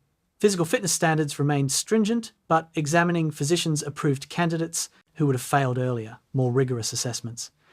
The ideological screening continued, but mostly to exclude obvious opponents rather than identify true believers. By summer 1939, the SS-Verfügungstruppe was accepting perhaps 80% of applicants who met basic physical and racial criteria. The elite force was becoming a mass army. Himmler justified the expansion as temporary necessity. Once war proved SS superiority, selection standards would tighten again. But everyone involved understood that expansion is easier than contraction. The dilution was permanent. Training compressed dangerously. Pre-war standards required 10 months at the Junkerschulen for officer candidates, 6 months basic training for enlisted men, additional months for specialist schools. The expansion crisis made these timelines impossible. Summer 1939 recruits received 8 weeks of basic training before assignment to combat units. Officer candidates graduated from compressed 4-month courses at Bad Tölz and Braunschweig. Specialist training for communications, artillery, and engineering shortened to minimal certification levels. Paul Hauser protested repeatedly. His memoranda to Himmler documented the problem clearly. "We are producing quantity at the expense of quality. These partially trained soldiers will suffer disproportionate casualties when combat begins. We need more time." Himmler acknowledged the concern but overruled it. Time did not exist. Poland would be invaded in September. If the SS-Verfügungstruppe was not ready by then, it would miss the war's opening. Missing the opening meant missing the opportunity to prove themselves. Hauser's professional objections collided with Himmler's political calculations. Politics won. The training continued on, accelerated schedules. Units filled with soldiers who had received 2 months of preparation for combat that would demand everything they had and more. August 1939 brought organisational changes that reflected both ambition and improvisation. The SS-Verfügungstruppe would not fight as a single division. There was insufficient time to complete divisional organisation and training. Instead, the 3 original regiments would deploy separately, attached to Wehrmacht Army Corps. Leibstandarte would support 10th Army's advance toward Warsaw. SS Regiment Deutschland would fight under 14th Army in southern Poland. SS Regiment Germania would operate with 3rd Army in northern sectors. Additionally, Himmler assembled SS artillery regiments, reconnaissance battalions, and engineer companies to support the infantry formations. The organisational structure resembled Wehrmacht divisions in component parts, but lacked the coordination that made those parts function as an integrated whole. Each regiment would fight its own war, demonstrating SS capabilities in separate sectors, accumulating experience that could later inform proper divisional organisation. The plan was reasonable given time constraints. It was also an admission that the SS-Verfügungstruppe had not achieved the institutional sophistication to fight as a proper division. They remained regimental-level organisations with divisional aspirations. Equipment remained the perpetual problem. Wehrmacht quartermasters allocated weapons and vehicles according to priority. Regular army divisions came first, reserve divisions second. SS formations ranked somewhere below reserves but above police units. The result was predictable. The SS-Verfügungstruppe received a mix of modern and obsolete equipment that barely sufficed for combat operations. Rifles were adequate, mostly Kar 98K bolt-action weapons, identical to Wehrmacht issue. Machine guns mixed MG34s with older MG13s. Artillery consisted of light field pieces, 75mm guns that could support infantry but lacked range and hitting power of heavier weapons Wehrmacht divisions possessed. Anti-tank guns were scarce, and mostly the 37mm models already proving inadequate against modern armour. Transport vehicles came from every source imaginable: Wehrmacht trucks, commandeered civilian vehicles, captured Czech trucks from occupied territories. Maintenance would be a nightmare with no parts, standardisation. The SS regiments would fight as light infantry with limited artillery support and minimal anti-tank capability. They would compensate through tactical flexibility and aggressive employment, or they would fail. There was no middle ground. The ideological preparation intensified as invasion approached. SS soldiers attended lectures explaining Poland as racial enemy. Jewish populations in Polish cities were described as centres of Bolshevik influence, requiring elimination. Slavic Poles were portrayed as inferior peoples whose lands Germany needed for Lebensraum. The war was framed not as traditional military conflict, but as ideological struggle for racial survival. These messages were not incidental to training. They constituted official doctrine. taught by instructors who believed them and absorbed by soldiers who mostly accepted them without question. The Wehrmacht received similar propaganda, but with less emphasis. Army soldiers were told they fought for Germany. SS soldiers were told they fought for the race. This distinction would matter when combat began, and decisions had to be made about treatment of prisoners, civilians, and non-combatants. The SS-Verfügungstruppe was not simply a military force. It was an ideological instrument that happened to employ military methods. The Polish campaign would reveal what that meant in practice. Final exercises in August 1939 tested combat readiness under conditions approximating what units would face. Deutschland conducted a river crossing exercise in Bavaria, assaulting defended positions across the Isar River. The operation revealed coordination problems between infantry, artillery, and engineers. Artillery fire missions arrived late or targeted wrong areas. Engineers struggled to position bridging equipment under simulated enemy fire. Infantry companies advanced without proper support, suffering theoretical casualties that would have been catastrophic in actual combat. Felix Steiner watched the exercise from observation posts, taking notes, issuing corrections. He understood his regiment was not ready. They needed 6 more months of training, preferably with combat-experienced officers from the Wehrmacht providing guidance. They needed better equipment and more time to integrate new recruits with the veteran corps. They would get none of this.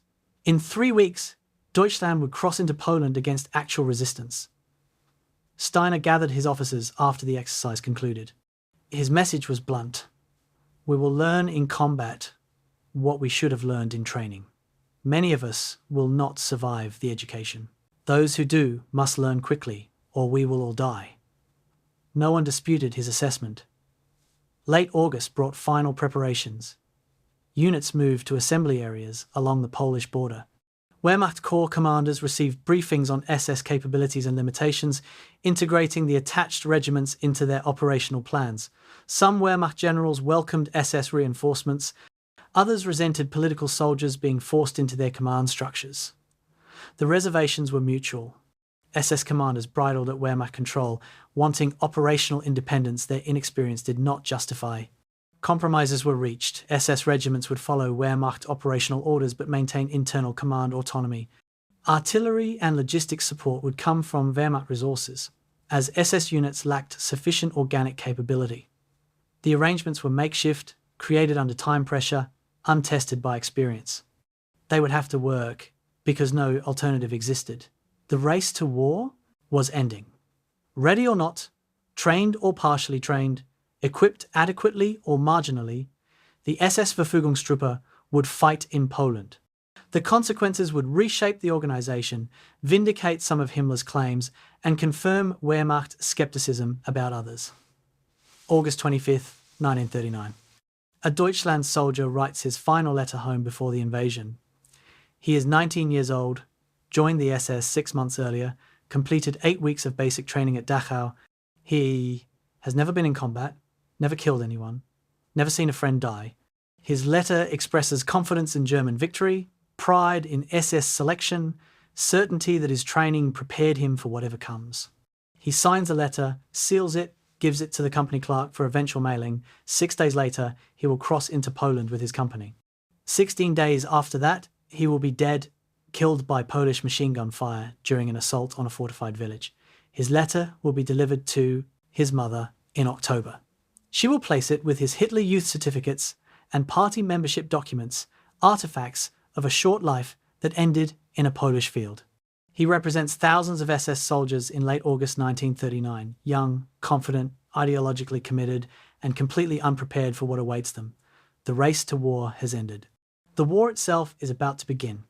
Ready or not, the SS-Verfügungstruppe will discover whether selection and ideology can substitute for experience and professional military development. Poland will provide the answer. The bloodless victories are over. Real combat, with all its chaos and horror, waits across the border. September 1st, 1939 approaches. The test begins. September 1st, 1939, 4:45 a.m. German artillery opens fire across the Polish border, shells screaming overhead as SS Regiment Deutschland advances from staging areas in Silesia. The soldiers move through early morning, darkness, following Wehrmacht panzer units that spearhead the invasion. They expect light resistance. Polish forces are supposedly antiquated, poorly led, incapable of stopping German aggression. Reality arrives within hours. A Polish machine gun nest opens fire from a fortified position, cutting down the lead Deutschland platoon. Men who were confident yesterday are dead or dying now, screaming for medics, trying to crawl to cover. The company commander orders an assault. SS soldiers charge across open ground, attacking directly into machine gun fire because their training emphasized aggression over tactical sophistication. They reach the position through sheer determination and numbers, killing the Polish defenders, securing the strong point at cost of 20 casualties. 20 men dead or wounded to capture a single machine gun nest. The company continues advancing. More Polish positions await. The education has begun. The SS-Verfügungstruppe is learning what war means. The lessons are written in German blood. Wielun became Leibstandarte's first real combat test. The Polish town sat near the border, defended by elements of the 30th Infantry Division and local militia. Wehrmacht bombing had damaged the town before ground forces arrived, but Polish defenders remained in fortified positions throughout the urban area. Leibstandarte received orders to clear the town on September 1st, supporting Wehrmacht armoured units advancing deeper into Poland. Sepp Dietrich led his regiment into urban combat with characteristic aggressiveness and minimal tactical sophistication. Companies assaulted Polish strongpoints directly, taking casualties that more experienced commanders would have considered unnecessary, but the attack succeeded through determination and firepower. Polish defenders, outnumbered and outgunned, gradually withdrew or surrendered. By evening, Leibstandarte controlled Wielun at cost of 43 casualties. Dietrich reported success to Wehrmacht Corps headquarters, emphasizing the regiment's aggressive spirit and achievement of objectives. Wehrmacht officers noted the success, but also the casualty ratio. 43 men to capture a small town defended by perhaps 200 Polish soldiers. The SS-Verfügungstruppe fought bravely. They also fought wastefully. The tension between these observations would characterize Wehrmacht assessments of SS combat performance throughout the war. September 8 through 12 brought SS Regiment Germania into the Battle of Modlin Fortress, a 19th century fortification complex north of Warsaw. The fortress housed Polish troops who had retreated from border defences, creating a strong point that Wehrmacht forces needed to eliminate before advancing on the capital. Germania received orders to assault the fortress as part of a larger operation involving multiple Wehrmacht divisions. The attack began September 8th with artillery preparation that accomplished little against thick masonry walls. Infantry assaults followed, Germania companies advancing across open approaches under Polish fire from protected positions. The fighting devolved into brutal close combat grenades, rifle fire at point-blank range, hand-to-hand struggles in fortress corridors. Germania soldiers demonstrated the aggressiveness their training emphasized, pressing attacks even under heavy casualties. They also demonstrated tactical inflexibility, repeating frontal assaults that failed rather than adjusting approaches. By September 12th, when Polish defenders finally surrendered, Germania had suffered over 200 casualties, capturing a position Wehrmacht artillery could have reduced with more time and ammunition. Felix Steiner was not present. He commanded Deutschland in southern sectors, but when he later read reports of Modlin, he understood what had happened. Courage without tactical skill produced unnecessary casualties. The SS-Verfügungstruppe was paying blood price for compressed training and inexperienced leadership.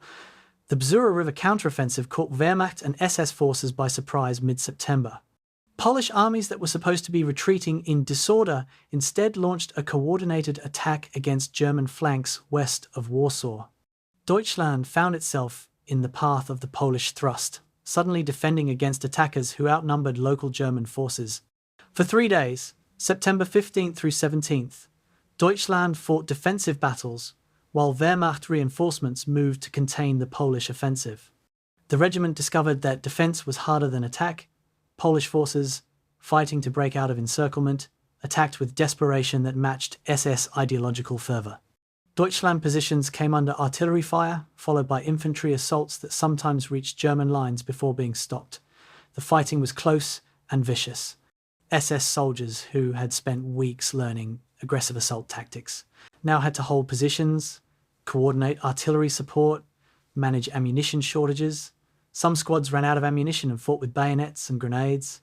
Company commanders lost contact with battalion headquarters, making decisions based on local conditions rather than higher-level coordination. The regiment held, but barely. When Wehrmacht reinforcements arrived and the crisis passed, Deutschland had suffered 300 casualties in 72 hours. The unit was still combat effective, but bloodied. The survivors understood something new. Combat was not about ideology or racial superiority. It was about ammunition, coordination, and whether reinforcements arrived before the enemy overwhelmed you. The casualty statistics shocked everyone. By September 20th, when organised Polish resistance was collapsing, the SS-Verfügungstruppe had suffered approximately 1,300 killed and 3,000 wounded from approximately 28,000 men deployed. A 15% casualty rate in 3 weeks of combat. Wehrmacht infantry divisions fighting similar operations reported 2 to 4% casualties for the entire campaign. Why the difference? Wehrmacht staff officers compiled analyses. The reports identified several factors. SS units attacked aggressively, sometimes too aggressively, pressing assaults when withdrawal and artillery preparation would have been wiser. SS junior officers led from the front, suffering disproportionate casualties that disrupted command. SS soldiers displayed high morale and determination, but sometimes lacked tactical flexibility to adjust when initial plans failed. The units fought well by some measures. They achieved assigned objectives, maintained cohesion under fire, demonstrated the aggressive spirit Himmler demanded. But they also bled at rates that would destroy any force if sustained. 1,300 dead in 3 weeks extrapolated to catastrophic attrition over years of combat. Something had to change, or the SS-Verfügungstruppe would consume itself through aggressive tactics that produced victories at unsustainable cost.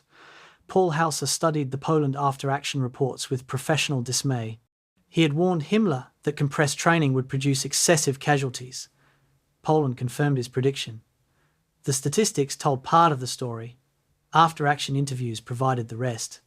Junior officers described attacking without adequate reconnaissance because their training emphasized speed over preparation.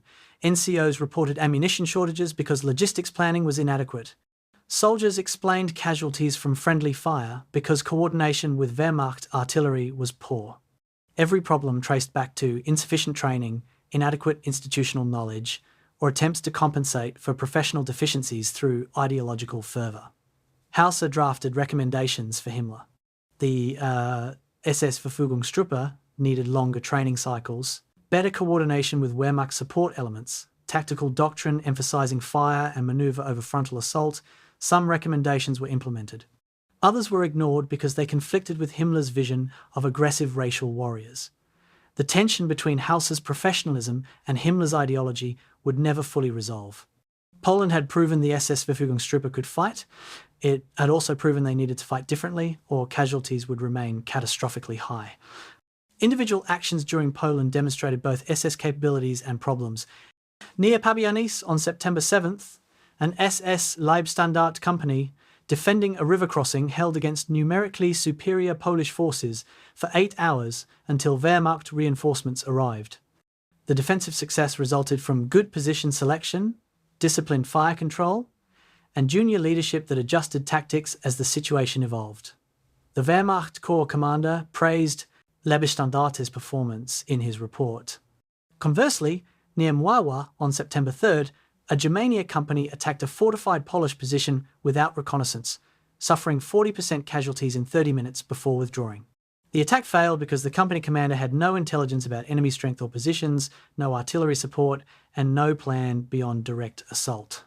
Both actions occurred within the same week, involving similar units with similar training. The difference was leadership. Good officers and NCOs made decisions that preserved their men while accomplishing missions. Poor leaders got their men killed through tactical incompetence masked as aggressiveness. Poland revealed that SS selection and training could produce both types.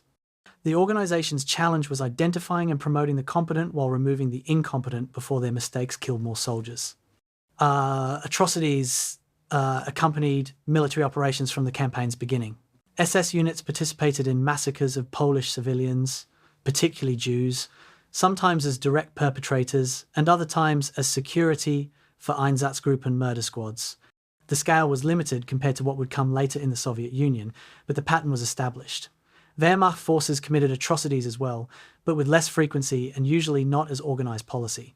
SS involvement reflected both ideological indoctrination and command climate that encouraged viewing Polish civilians as racial enemies. Specific incidents were documented.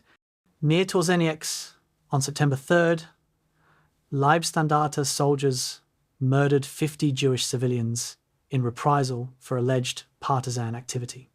At Złotkow, on September 5th, Deutschland troops executed captured Polish soldiers they claimed were Francs-Tireurs. The killings were not aberrations by rogue units. They reflected doctrine taught during training, approved by commanders, and consistent with the racial ideology that defined SS identity. Wehrmacht officers who learned of these incidents varied in response. Some reported them through channels, demanding investigations. Others ignored them as inevitable excesses of war. A few approved, sharing the racial attitudes that motivated SS actions.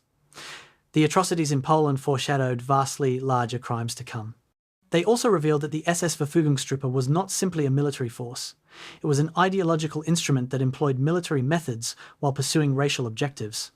The campaign ended with Warsaw's surrender on September 27th. German forces, including SS units, paraded through the conquered city while newsreels proclaimed historic victory.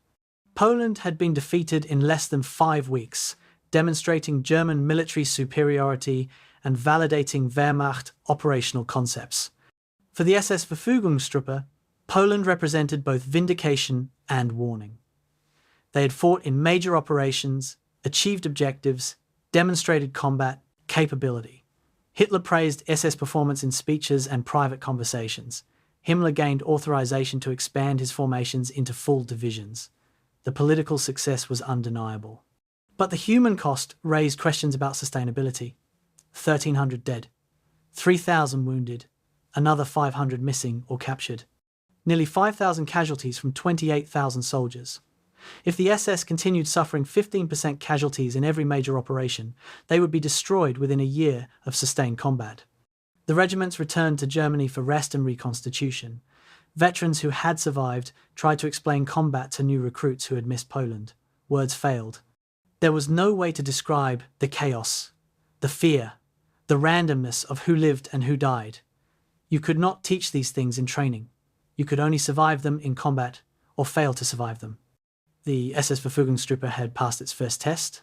The price was higher than anyone had expected. More tests would come. France waited. After France, the Soviet Union. The casualties in Poland would prove minor compared to what approached. But in September 1939, the survivors did not know this. They believed the war was nearly over. They believed Poland proved their superiority. They were wrong on both counts. The war was just beginning. The real tests lay ahead. Blood and iron in Poland was only the opening chapter. More blood, more iron, and far higher costs were coming. The SS-Verfügungstruppe would pay them all. October 3rd, 1939. Heinrich Himmler stands in Hitler's office at the Reich Chancellery, presenting casualty figures from Poland alongside requests for expansion. The numbers tell contradictory stories. 1,300 killed, 3,000 wounded casualties that appalled Wehrmacht professionals when calculated as percentage rates. But objectives achieved, enemy defeated, Poland conquered in weeks. Hitler focuses on victory, not cost.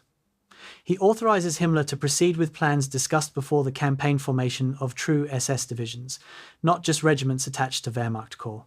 The Reichsführer SS leaves the meeting with what he needs: official sanction, resources, authorization to expand from 30,000 to 100,000 men within a year. The SS-Verfügungstruppe is about to transform from collection of regiments into a parallel army. Wehrmacht generals learn of the decision through administrative channels, not personal consultations. Their objections are noted and ignored. Germany has won in Poland.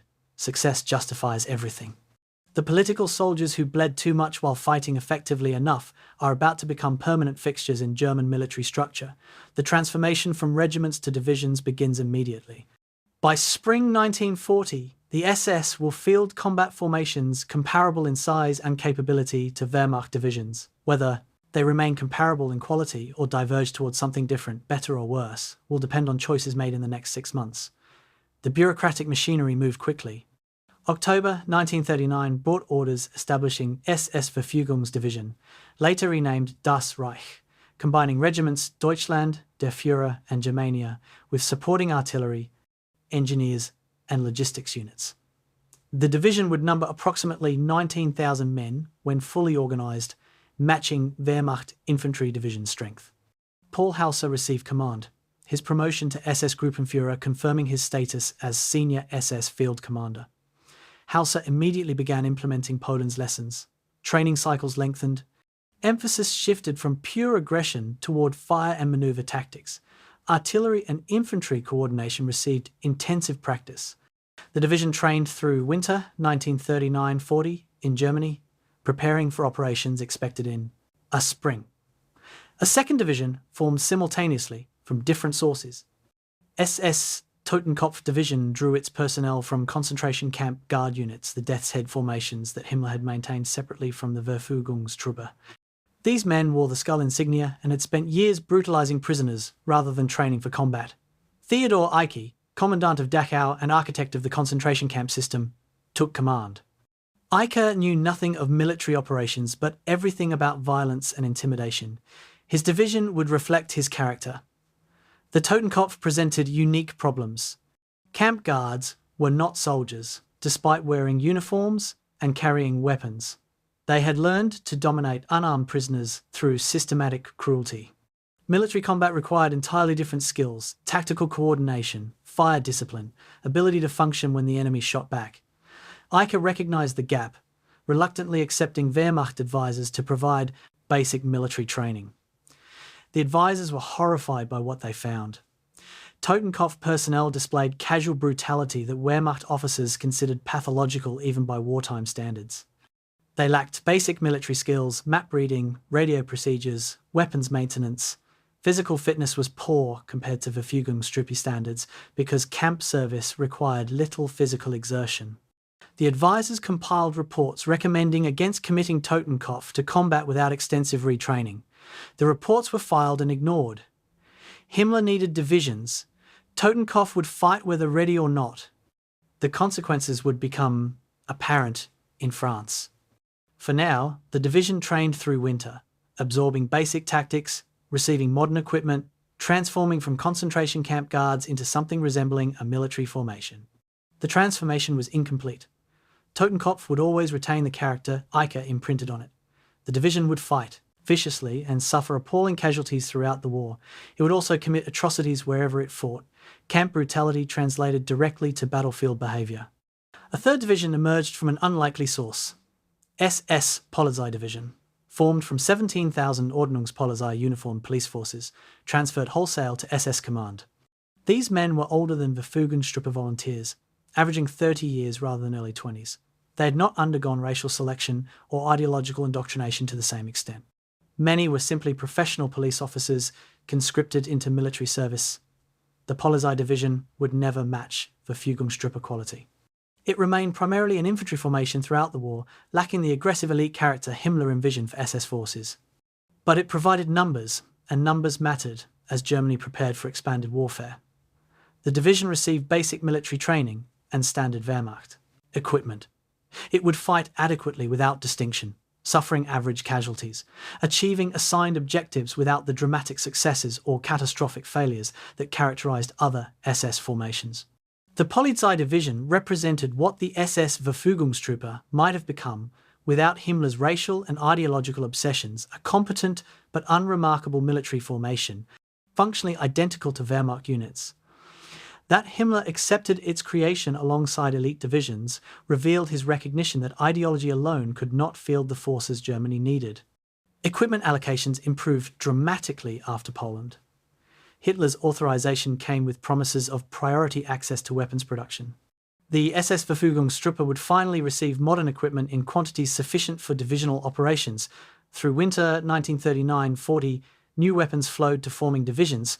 Artillery regiments received full complements of 75mm and 105mm guns, giving divisions organic fire support they lacked in Poland.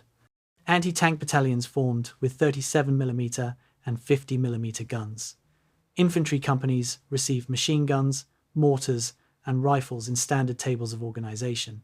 Transport vehicles arrived in sufficient numbers to motorize entire divisions: trucks, prime movers, command cars, motorcycles. The equipment was mostly identical to Wehrmacht issue, with some variations based on availability. SS divisions would fight with the same weapons as army divisions, eliminating material disadvantages that had hampered operations in Poland. The playing field was leveling. If SS formations still suffered excessive casualties in future operations, equipment could not be blamed. Tactics, training, and leadership would determine performance. The name change reflected evolving identity. SS-Verfügungstruppe disappeared from official usage during winter 1939-40, replaced by Waffen-SS, Armed SS. The new designation emphasized military character over original conception as standby forces available for special tasks. Waffen-SS sounded more professional, more permanent, more legitimate as military formation. The terminology shift also separated armed formations from other SS branches: Allgemeine SS for ceremonial and administrative personnel, SS Totenkopfverbände for concentration camp operations, security services, and intelligence organs. Waffen-SS would be the combat arm, soldiers rather than guards or administrators. The distinction mattered for recruitment and public perception. Young men could join Waffen-SS telling themselves they were enlisting in elite military formation, not the organization running concentration camps. The reality was more complicated. Personnel transferred between branches. Totenkopf Division came directly from camp guards. Combat units provided security for Einsatzgruppen and murder operations. The Waffen-SS was never separable from the SS's broader criminal activities, but the name change facilitated recruitment by creating appearance of distinction. It worked. Volunteers continued arriving throughout winter. The divisions filled to authorized strength and beyond. December 1939 brought organizational innovations that would define Waffen-SS character. Himmler authorized formation of assault gun batteries, Stug 3 vehicles mounting 75mm guns in armored chassis, designed to provide direct fire support for infantry. Wehrmacht assault gun battalions were being formed simultaneously, but Waffen-SS received early priority as political favor. The vehicles arrived in small numbers initially, only a few per division. But they represented something significant. SS formations were receiving tracked armoured vehicles, moving toward mechanization that exceeded most Wehrmacht infantry divisions. The assault guns proved immediately popular with infantry. Commanders who appreciated direct fire support unconstrained by artillery's indirect fire limitations. Success with assault guns would later justify expanding SS armoured capabilities, eventually creating panzer divisions. In December 1939, that development was years away. For now, a few assault guns per division represented cutting-edge capability that most Wehrmacht units lacked.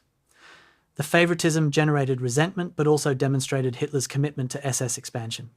The divisions were not receiving army hand-me-downs. They were getting new equipment, sometimes before Wehrmacht units. The political soldiers were becoming permanent elite. Training through winter focused obsessively on Poland's lessons. Das Reich conducted river crossing exercises repeatedly, perfecting coordination between engineers, infantry, and artillery. Units practiced night operations that most Wehrmacht formations neglected. Physical conditioning intensified. Hauser insisted his divisions maintain fitness standards that exceeded army norms. Tactical exercises emphasized fire and maneuver, suppressing enemy positions with machine guns and mortars while assault elements advanced. The frontal attacks that produced heavy casualties in Poland were discouraged. Officers and NCOs learned to coordinate combined arms at company and battalion level. The professionalization was real and significant. Das Reich in May 1940 would be substantially more capable than Deutschland Regiment in September 1939. The question was whether improvements sufficed. France would be different from Poland. French forces were better equipped, better trained, better positioned in fortified defences. The Waffen-SS divisions would face serious opposition for the first time. Whether tactical improvements and better equipment translated to battlefield success remained uncertain through winter training. The divisions prepared as thoroughly as time allowed. Soldiers wrote letters home as spring approached and France's invasion neared. Optimism was high. Poland had been conquered. France would fall next. German victory seemed inevitable. Nothing could stop the Wehrmacht and Waffen-SS combined. The confidence was genuine and deeply misplaced. France would be defeated, but not easily and not without cost.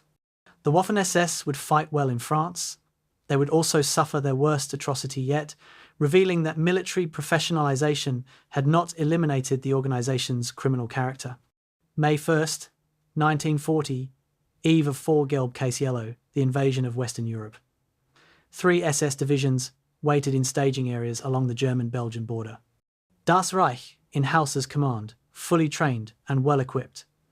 Totenkopf, under Ike, marginally trained and uncertain in capability. Polizei Division, as reserve formation. Plus Leibstandarte, which had not been incorporated into Das Reich but instead reinforced to reinforced regimental strength, approximately 10,000 men. Together, the Waffen-SS would commit approximately 70,000 soldiers to the Western campaign, less than 10% of German forces but visible enough to make impact. Wehrmacht generals remained skeptical. Poland had demonstrated SS combat capability alongside disturbing tactical tendencies and atrocity potential. France would provide more definitive assessment. The divisions moved into final positions as May began. Soldiers checked equipment, wrote last letters, slept poorly while anticipating combat. Veterans from Poland told stories to recruits who had joined after the campaign. The stories emphasized victories and camaraderie, minimizing fear and chaos. The recruits believed what they were told. They would learn different truth soon enough. May 10th approached.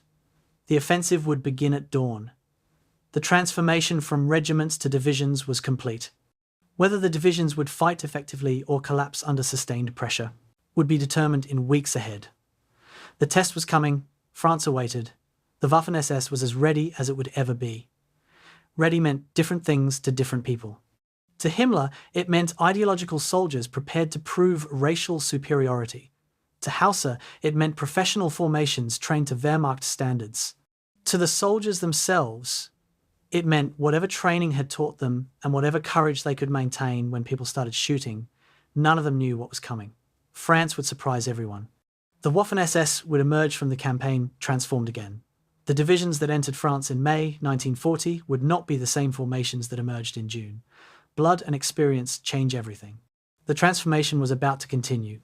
May 10th, 1940, 5:35 a.m., German artillery fire signals the invasion of France and the Low Countries. SS-Verfügungsdivision, soon to be renamed Das Reich, crosses into the Netherlands as part of Army Group B's northern thrust. They encountered Dutch resistance almost immediately. Border guards blow bridges, creating obstacles that slow the advance. Dutch infantry defend prepared positions, forcing SS units into firefights that delay the operational timetable. The fighting is not intense by Poland's standards, but it is also not the quick breakthrough Wehrmacht planners anticipated. Das Reich, soldiers who expected Dutch collapse, find themselves in methodical combat, clearing positions house by house through border towns. The advance continues, but more slowly than planned. Meanwhile, 200 kilometers south, Leibstandarte spearheads an assault into Belgium, and 250 kilometers further south, Totenkopf Division follows Wehrmacht panzers through the Ardennes, where the real strategic thrust is developing. 3 SS divisions are fighting simultaneously across 500 kilometers of front. The campaign that will remake Europe's map and prove Waffen-SS combat value has begun. In 45 days, France will surrender. In those same 45 days, the Waffen-SS will demonstrate both military capability and criminal character, fighting effectively while committing atrocities that reveal the organization's true nature. The breakthrough at Cambrai demonstrated Totenkopf's ferocity and tactical limitations simultaneously. May 19th through 21st, Ike's division attacked Allied defensive positions near Cambrai as part of the rapid advance through northern France toward the English Channel. British and French forces, reeling from Wehrmacht's Ardennes breakthrough, tried desperately to establish defensive lines that might contain the German advance. Totenkopf encountered British infantry from the territorial divisions, dug in and determined to slow the German tide. Ike ordered frontal assaults reminiscent of World War I tactics, infantry advancing in waves against prepared positions. The attacks were brutally effective because Totenkopf soldiers displayed the same indifference to danger they had shown toward camp prisoners. They absorbed casualties that would have caused other units to pause and regroup, then continued attacking. British defences buckled under relentless pressure. By May 21st, Totenkopf had broken through, opening gaps Wehrmacht panzers exploited. The success came at enormous cost, 1,100 casualties in 3 days, a 16% casualty rate that was unsustainable. Theodor Eicke reported victory to Himmler, emphasizing enemy prisoners taken and positions captured. The casualty figures were mentioned briefly, framed as acceptable losses for operational success. Wehrmacht officers reading the reports were aghast. 16% casualties for a minor breakthrough operation suggested that Totenkopf would be destroyed within months if fighting continued at this intensity. May 27th, 1940, Le Paradis, France. A massacre occurs. That will become symbolic of Waffen-SS criminality. Totenkopf forces advancing through northern France encountered stubborn British resistance near the village of Le Paradis. The Royal Norfolk Regiment, 2nd Battalion, fought a defensive action that delayed the German advance for several hours. Eventually, outnumbered and out of ammunition, approximately 100 British soldiers surrendered. SS Hauptsturmführer Fritz Knöckel, commanding a Totenkopf company, ordered the prisoners marched to a barn. There, his men set up machine guns and methodically murdered 97 British soldiers. 2 survived by hiding under bodies until SS troops departed. The survivors eventually reached British lines, providing testimony about the massacre. Wehrmacht officers who learned of the incident varied in response. Some were horrified and demanded investigations. Others dismissed it as unfortunate excess. The High Command took no action during the war. Knöckel would be tried and executed for war crimes in 1948. But in May 1940, the massacre revealed what Waffen-SS forces would become. Totenkopf brought concentration camp methods to the battlefield. Prisoners were not military opponents deserving protection under Geneva Conventions. They were racial enemies to be eliminated. The ideology that motivated SS selection and training translated directly into war crimes when opportunity arose. Das Reich fought through the Netherlands and Belgium with fewer atrocities but equally high casualties. May 10th through 28th, Hauser's division advanced approximately 400 kilometres from the Dutch border through Belgium into northern France. The division fought engagements at Moerdijk, Rotterdam and Antwerp before pursuing retreating Allied forces toward Dunkirk. The combat was mobile warfare at its most demanding units, moving constantly, fighting meeting engagements, coordinating with Wehrmacht panzer divisions that moved even faster. Das Reich performed well by most measures. They maintained cohesion during rapid advances, they adapted to fluid situations, they achieved assigned objectives. But casualties continued, accumulating 462 killed, 1,800 wounded by campaign's end. A 12% casualty rate, lower than Poland, but still concerning. Hauser studied the numbers and understood the pattern. Aggressive tactics produced results and casualties. You could have operational success or low casualties, rarely both. Wehrmacht divisions that advanced more cautiously suffered fewer losses.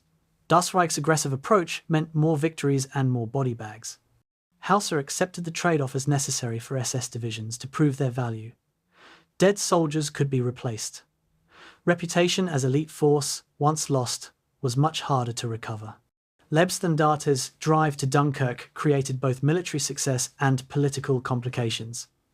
May 24 through 28th, Sepp Dietrich's regiment fought along the AA Canal, attempting to close the Dunkirk pocket before British forces could evacuate. The fighting was intense. British rearguard forces defended desperately, knowing they were buying time for comrades escaping to England. Leibstandarte attacked repeatedly, taking casualties, capturing prisoners, pushing forward incrementally. Then came Hitler's halt order on May 24th, stopping the advance short of Dunkirk.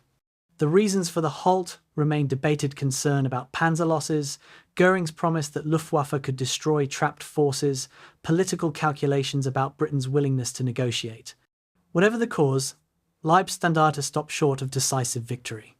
338,000 Allied soldiers evacuated from Dunkirk over the following week, escaping encirclement that should have destroyed them.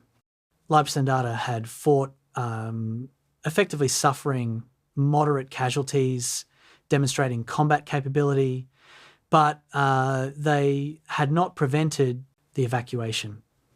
The failure bothered Dietrich and his officers, who believed they could have closed the pocket if allowed to continue attacking. Wehrmacht generals blamed Hitler's halt order, not tactical execution. The episode demonstrated Waffen-SS limitations in strategic outcomes despite tactical competence.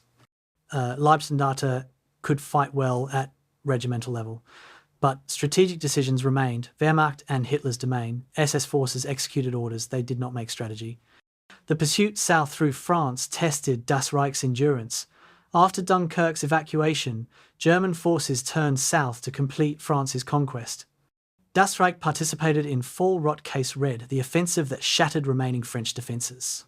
June 5th through 25th, the division advanced through central France, fighting occasional defensive actions when French forces stood their ground, but mostly conducting pursuit operations. The division crossed the Loire River on June 18th, one of the first German units to reach central France. The advance covered over 500 kilometres in 3 weeks, demonstrating motorization's value. Wehrmacht infantry divisions that lacked trucks and relied on horse transport moved far more slowly. Das Reich's vehicles allowed them to maintain pace with panzer divisions, exploiting breakthroughs, preventing French forces from establishing new defensive lines. The operational success came with mechanical costs similar to Austria 1938. Vehicles broke down constantly during sustained movement. Maintenance crews worked through nights, keeping transport mobile. But unlike Austria, the problems were manageable. The division reached operational objectives despite mechanical failures because improved logistics and better maintenance planning meant broken vehicles were recovered and repaired rather than abandoned. The lessons from Austria had been learned. Das Reich functioned as mobile force in ways that had been impossible 2 years earlier.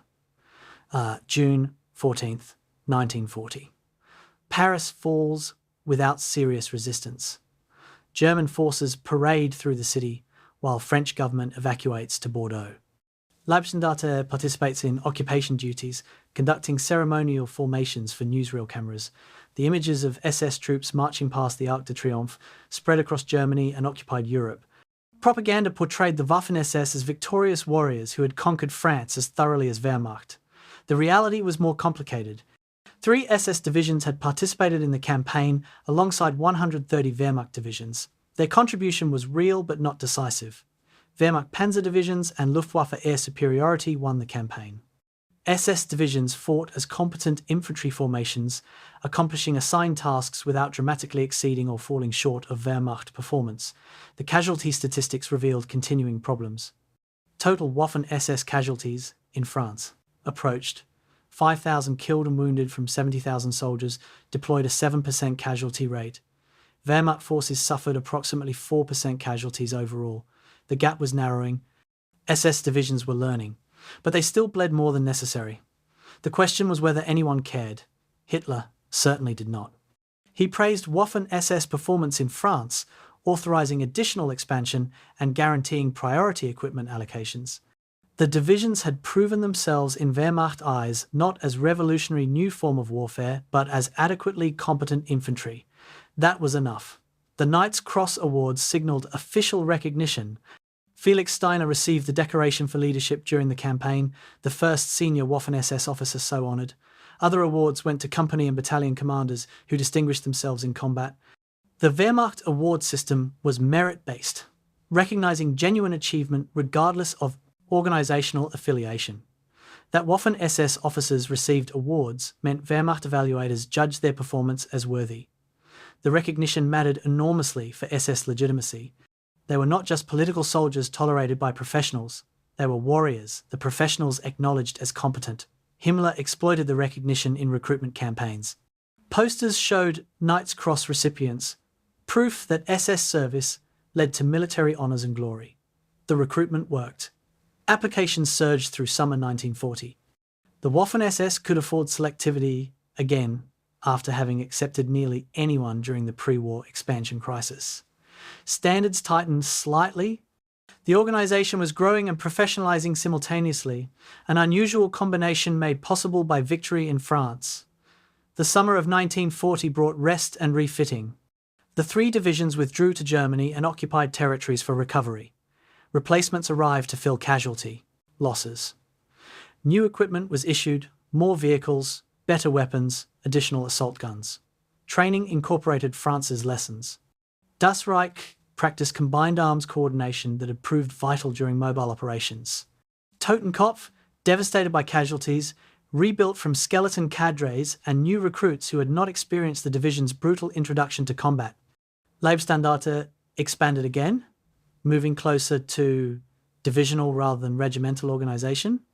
The Waffen-SS was institutionalizing its knowledge, transforming from formation dependent on individual commanders' capabilities to organization with doctrine and procedures that could be taught to new officers. The professionalization was real. It was also incomplete. The same weeks that saw tactical improvements also saw continued atrocity involvement. SS units provided security for Einsatzgruppen in operations in Poland. They participated in anti-partisan operations that deliberately targeted civilians. Military capability and criminal activity coexisted without apparent contradiction in Waffen-SS thinking. They were racial warriors fighting ideological struggle. Combat operations and murder operations were both aspects of that struggle. France had proven the Waffen-SS could fight. Poland and France together had proven they would also kill. The organization Hitler and Himmler created was exactly what they intended, soldiers who fought effectively and murdered without hesitation when ideology demanded it. The proving ground had served its purpose. The Waffen-SS was proven. What it was proven to be was both more and less than original vision. More capable militarily than skeptics believed possible. Less restrained morally than anyone outside the SS leadership expected. The combination would define the organization through the remaining 5 years of war. France was ending. Unimaginably large operations in the East were approaching. The Waffen-SS would face its ultimate test in the Soviet Union. The proving ground was about to become the graveyard. July 15th, 1940. A Norwegian volunteer stands in an Oslo recruiting office, staring at a poster showing SS troops in heroic poses above text promising "Defend Europe against Bolshevism." He is 23 years old, unemployed, uncertain about his future. Norway has been occupied for 2 months. The government fled to Britain. Vidkun Quisling's collaborationist regime encourages cooperation with German authorities. SS recruiting offices opened in major Norwegian cities 2 weeks ago, seeking Germanic volunteers for expanded Waffen-SS formations. The young man considers what the recruiters promised: adventure, steady pay, purpose greater than himself. He knows the Nazis are occupiers, knows many Norwegians resist them, but he also believes in anti-communism, fears Soviet expansion, and wants to be part of something larger. He signs the enlistment papers. Within a month, he will be in Germany undergoing basic training.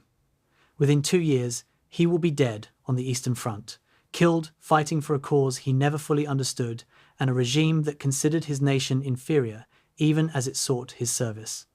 He represents thousands of Western Europeans who joined the Waffen-SS in the wake of France's defeat. Himmler's vision of a pan-European racial army is becoming reality. The empire expands beyond German borders, recruiting from occupied territories, transforming nationalist organization into multinational force. The implications are profound and mostly overlooked in summer 1940. Everyone focuses on Britain and the invasion that never comes. Meanwhile, Himmler builds the force that will fight his racial war in the East. Heinrich Himmler's memorandum to Hitler in July 1940 outlined an ambitious expansion plan. Victory over France had demonstrated German military supremacy. Britain's eventual defeat seemed inevitable, if delayed. Attention would turn east toward the Soviet Union, where Germany's true ideological enemy waited. The coming war against Bolshevism required forces motivated by belief rather than conscription, soldiers who understood they fought for racial survival. The Wehrmacht could provide numbers, but numbers alone would not suffice. Germany needed an elite force recruited from all Germanic peoples, united by racial consciousness and ideological commitment. Himmler proposed expanding recruitment beyond Reich borders to include ethnic Germans from Eastern Europe, volunteers from occupied Western territories, and Germanic populations from Scandinavia and the Low Countries. These men would form new SS divisions, fighting alongside Germans in the crusade against Jewish Bolshevism. Hitler approved the concept immediately. It aligned perfectly with his vision of German-led European order. Authorization came with resources, funding for recruiting infrastructure, permission to establish training facilities in occupied territories, priority for equipment allocations. The Waffen-SS would expand from 3 divisions in July 1940 to 5 divisions by spring 1941, with more planned. The political soldiers were becoming a multinational army. The first foreign recruiting efforts focused on the Netherlands and Flanders. Both regions contained populations Nazi racial theorists classified as Germanic, Dutch and Flemish people descended from the same supposed Aryan stock as Germans. SS recruiting offices opened in Amsterdam, The Hague, Rotterdam, Antwerp and Brussels in August 1940.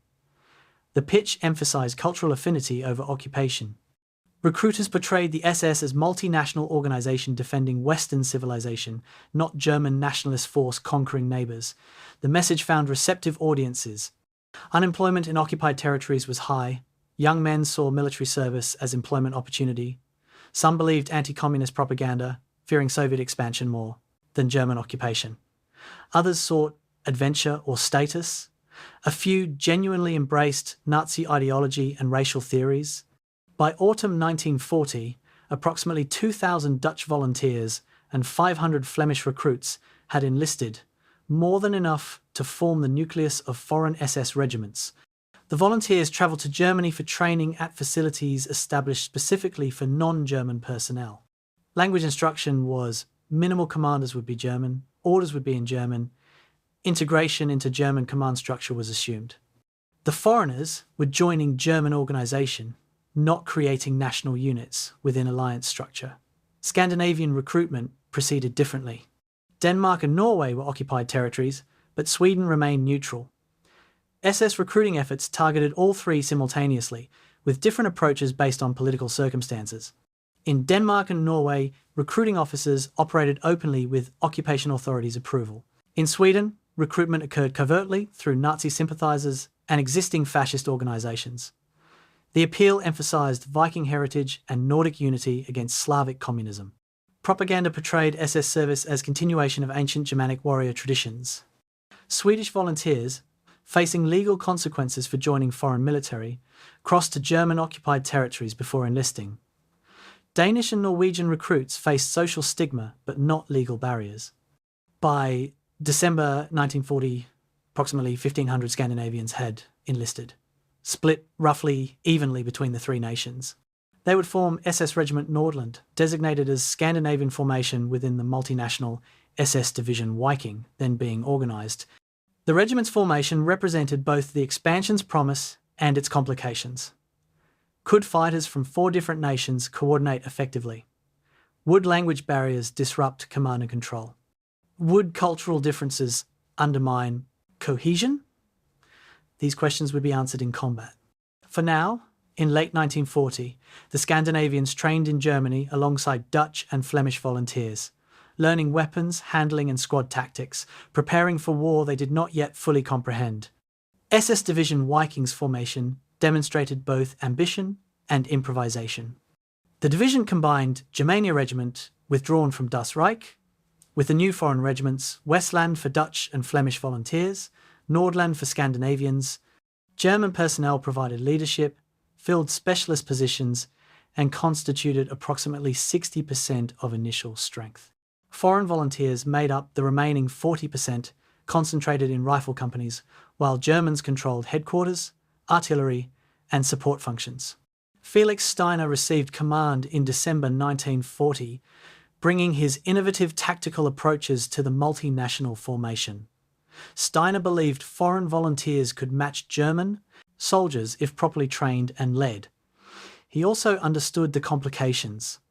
Language barriers required German officers to learn basic Dutch and Scandinavian phrases. Cultural differences appeared in unexpected ways. Scandinavians questioned orders more than Germans, preferring explanations rather than blind obedience. Dutch volunteers displayed independent initiative that German doctrine tried to channel rather than suppress. Steiner adapted his leadership style, treating Viking more as coalition force than German unit. The division trained through winter 1940-41 in Germany and occupied Poland, preparing for operations everyone expected in the east. By spring 1941, Viking numbered approximately 19,000 men. It was ready as it could be for combat that would test whether multinational composition strengthened or weakened combat effectiveness. The selection standards for foreign volunteers revealed pragmatic compromises with ideological purity. Official doctrine required proof of Aryan ancestry back to 1750. Foreign recruits rarely possessed complete genealogical documentation. SS racial examiners adjusted requirements, accepting family statements, physical examinations, and officer assessments in place of documentary proof. Height requirements dropped from 170 centimeters to 165 for foreign volunteers. The supposedly scientific racial measurements that barred many Germans from SS membership were applied flexibly for foreigners whose recruitment served political purposes. Himmler justified the compromises as temporary. Once Germanic populations were properly educated in racial consciousness, standards could tighten. But the immediate need for soldiers took precedence over long-term racial purity goals. The contradiction was obvious to anyone who examined it closely. If physical measurements and genealogical purity truly determined racial superiority, then compromise invalidated the entire theoretical foundation. If the requirements could be adjusted based on recruitment needs, then they were bureaucratic procedures rather than scientific standards. The Waffen-SS proceeded as if these contradictions did not exist. Ideology and pragmatism coexisted uncomfortably, papered over by victory in France and anticipation of triumph in the East. Ethnic Germans from Eastern Europe represented another recruiting source. Approximately 1 million people of German descent lived in Romania, Hungary, Yugoslavia, and other Eastern European states in 1940. Nazi authorities classified them as Volksdeutsche ethnic Germans outside the Reich's borders. Many maintained German language and cultural identity despite living abroad for generations. Himmler viewed Volksdeutsche as essential recruiting pool for Waffen-SS expansion. They were Germans by blood, if not citizenship, raised in contested border regions where ethnic tensions ran high, often receptive to nationalist appeals. Recruiting missions reached ethnic German communities through summer and autumn 1940, promising SS service in defense of Germanic peoples against Slavic threats. The appeal worked. By early 1941, approximately 15,000 Volksdeutsche had enlisted, providing personnel for new divisions being formed. Their integration raised different issues than Western European volunteers. Volksdeutsche spoke German but often grew up in isolated communities with dialects Reich Germans found difficult to understand. Their military training was usually absent or came from non-German armies. They required more basic instruction than Western volunteers who came from nations with modern military traditions. But they also fit more easily into German command structures, sharing language and cultural assumptions that eased integration. Volksdeutsche recruitment would expand dramatically later in the war. In 1940 and early 1941, it represented the opening of what would become a vital personnel source. April 1941. SS Division Viking prepares for Operation Barbarossa in staging areas along the Romanian border. The division has trained together for 4 months, integrating foreign volunteers into combined arms force. Language remains an issue, orders must sometimes be translated, slowing tactical response. Cultural differences appear in unexpected contexts. Scandinavian volunteers question leadership decisions more than German doctrine encourages. Dutch formations display initiative that sometimes conflicts with coordinated maneuvers. But overall, Steiner assesses his division as combat ready. The foreign volunteers demonstrated physical courage, mastered basic tactics, accepted German leadership.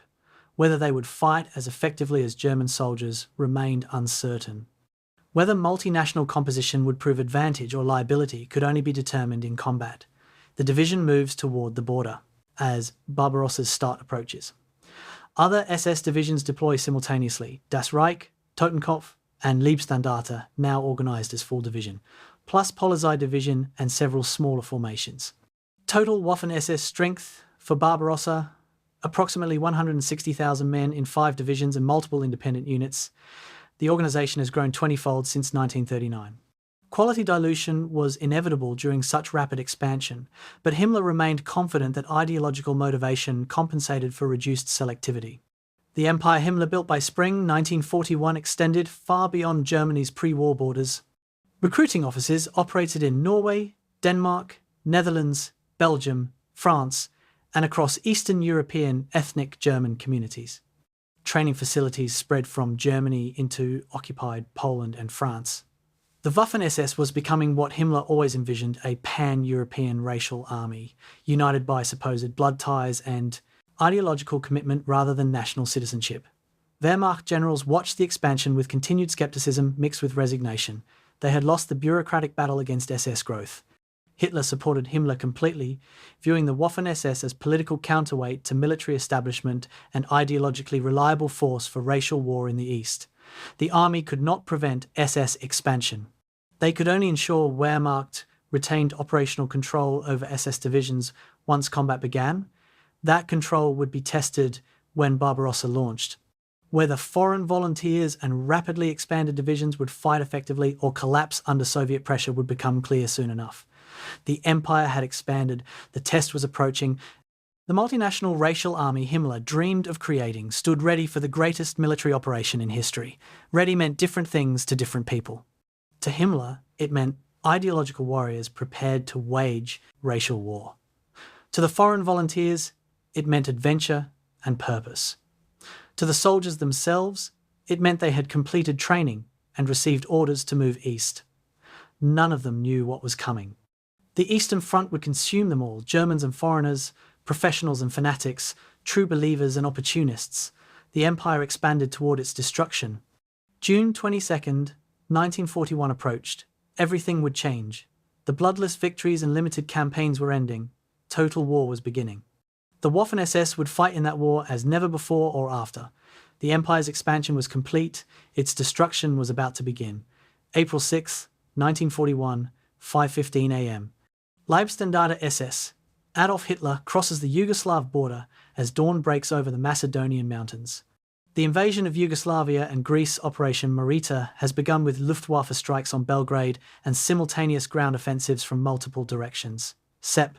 Dietrich's division spearheads 12th Army's thrust through southern Yugoslavia toward Greece, tasked with the most ambitious objective of the campaign, a 320-kilometre dash through the Monastir Gap to cut off Greek forces retreating from the Albanian front. The terrain is mountainous, the roads primitive, the weather uncertain, but Leibstandarte is now a full division, 10,000 men with organic artillery and motorization that most Wehrmacht infantry divisions lack. They advance rapidly through light Yugoslav resistance, covering 60 kilometers the first day. Dietrich drives his division hard, sleeping 3 hours per night, pushing his units beyond what cautious commanders would attempt. The aggressiveness that produced excessive casualties in Poland and France now serves operational objectives perfectly. Speed matters more than security. Breakthrough matters more than consolidation. Leibstandarte is fighting the campaign it was designed for: rapid exploitation, aggressive movement, shock action. The Balkans will be the Waffen-SS's most successful campaign. Brief, victorious, with minimal casualties and maximum propaganda value. It will also prove strategically meaningless, delaying Barbarossa by 5 crucial weeks and achieving nothing that affected the war's outcome. But in April 1941, none of that is apparent. The division races south, and victory seems certain. Das Reich division followed a different axis, advancing through northern Yugoslavia towards Zagreb. The opposition was lighter than anticipated. Yugoslav forces, undermined by ethnic tensions between Serbs, Croats, and other groups, collapsed rapidly under German assault. Das Reich encountered roadblocks and occasional defensive positions, but nothing resembling sustained resistance. The division advanced approximately 100 kilometers in the first 2 days, maintaining pace with Wehrmacht panzer units on parallel routes. Paul Hauser used the operation as a training exercise, rotating companies through lead positions, giving junior officers experience with mobile warfare in permissive environment. The minimal resistance allowed Das Reich to practice combined arms coordination without the pressure of serious opposition. Artillery forward observers learned to direct fire while moving. Infantry companies practiced mounting and dismounting from trucks during movement to contact. Reconnaissance elements screened ahead, identifying obstacles, calling for engineer support when bridges were destroyed. By April 10th, when Yugoslav forces surrendered in Zagreb, Das Reich had advanced 200 kilometers in 4 days, with negligible casualties. The operational tempo demonstrated how far the division had progressed since Poland. Logistics worked, communications functioned, units maintained cohesion during rapid movement. The professionalization that Hauser had pushed since taking command was paying dividends. April 10th through 14th brought Leibstandarte's most spectacular achievement, the dash through the Monastir Gap. Yugoslav resistance had collapsed, but Greek forces still defended the Albanian border, fighting Italian invasion that had begun 6 months earlier. German strategy required cutting Greek lines of communication before they could retreat and establish new defensive positions. Leibstandarte received orders to advance through the Monastir Gap, a natural corridor between mountains leading from Yugoslavia into northern Greece, and reach Kastoria, deep in Greek rear areas. The distance was 160 kilometers through mountain roads, barely adequate for military traffic. Dietrich launched the advance on April 10th with his reconnaissance battalion leading, followed by motorized infantry and artillery. The column moved day and night, stopping only for fuel and ammunition resupply. Greek forces, caught by surprise, offered scattered resistance that Leibstandarte bypassed or crushed, with brief, violent attacks. By April 14th, lead elements reached Kastoria, cutting the main Greek supply route to forces in Albania. The operation was textbook exploitation, rapid movement through enemy rear, disrupting communications, forcing withdrawal.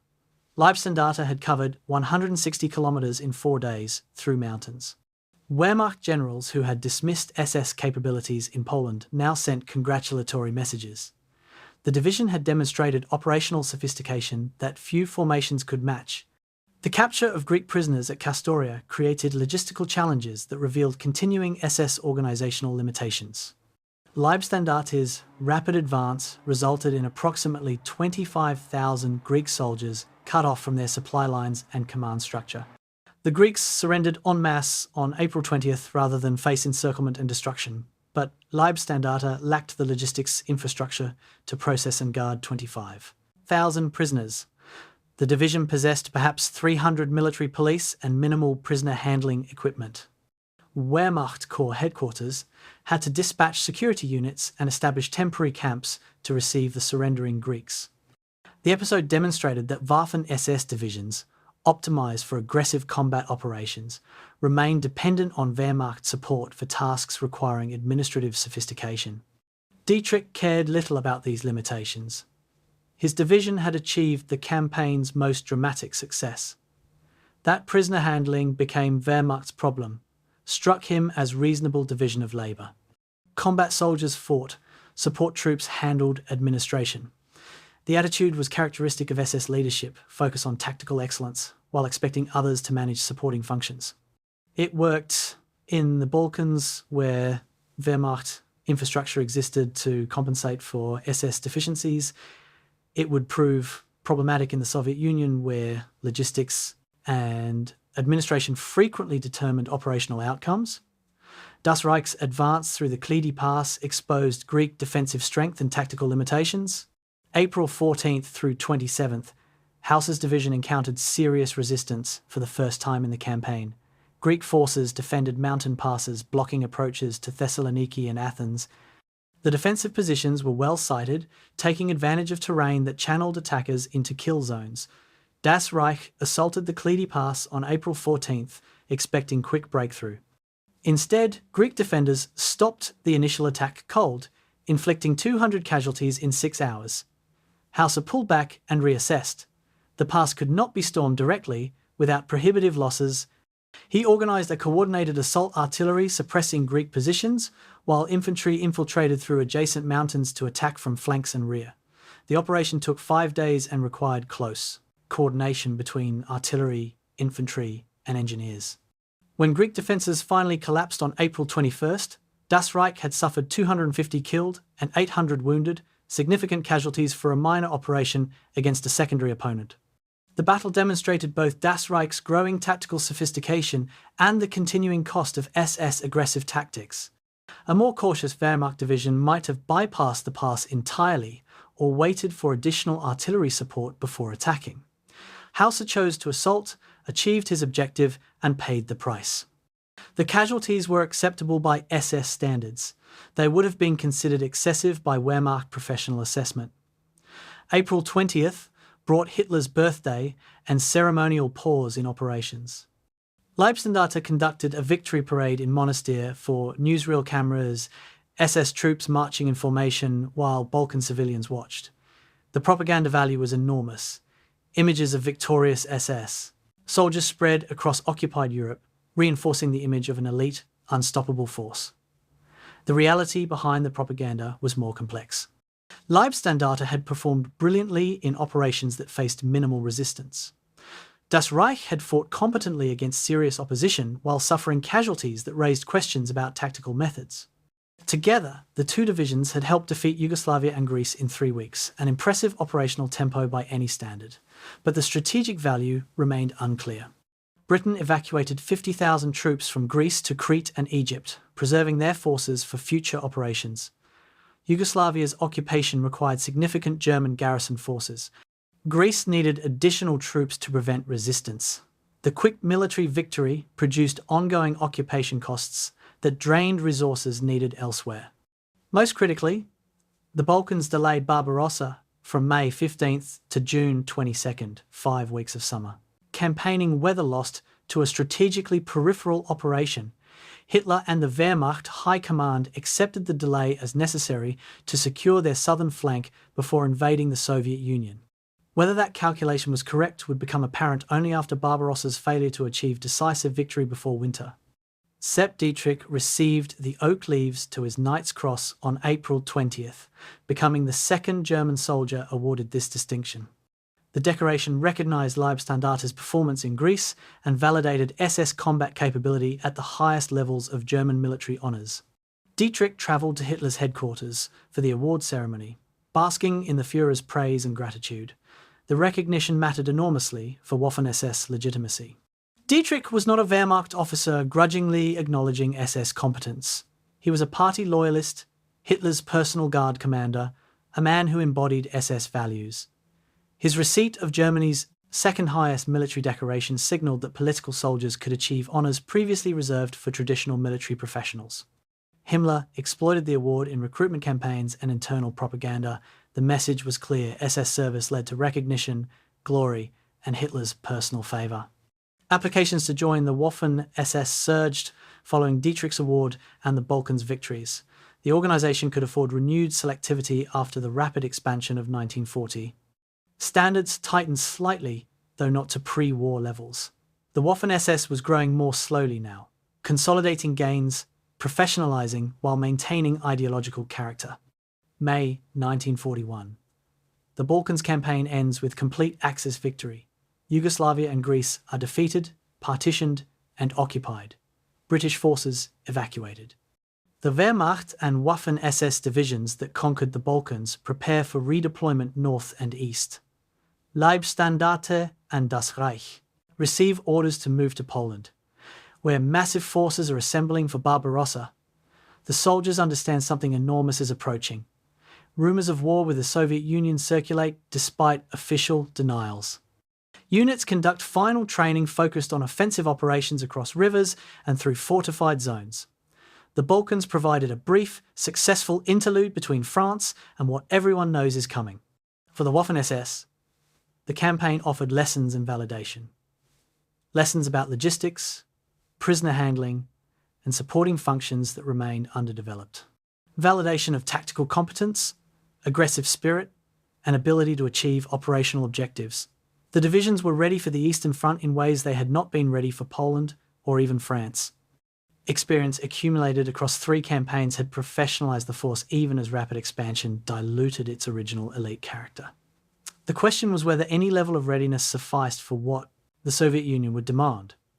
The strategic consequences of the Balkans delay would not become apparent until December 1941, when German forces froze outside Moscow.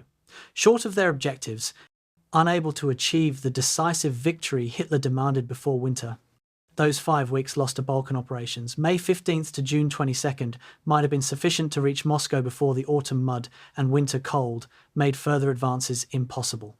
Or the delay might have been irrelevant. The Soviet Union's depth and manpower overwhelming German capabilities, regardless of starting date. The counterfactual cannot be definitively resolved.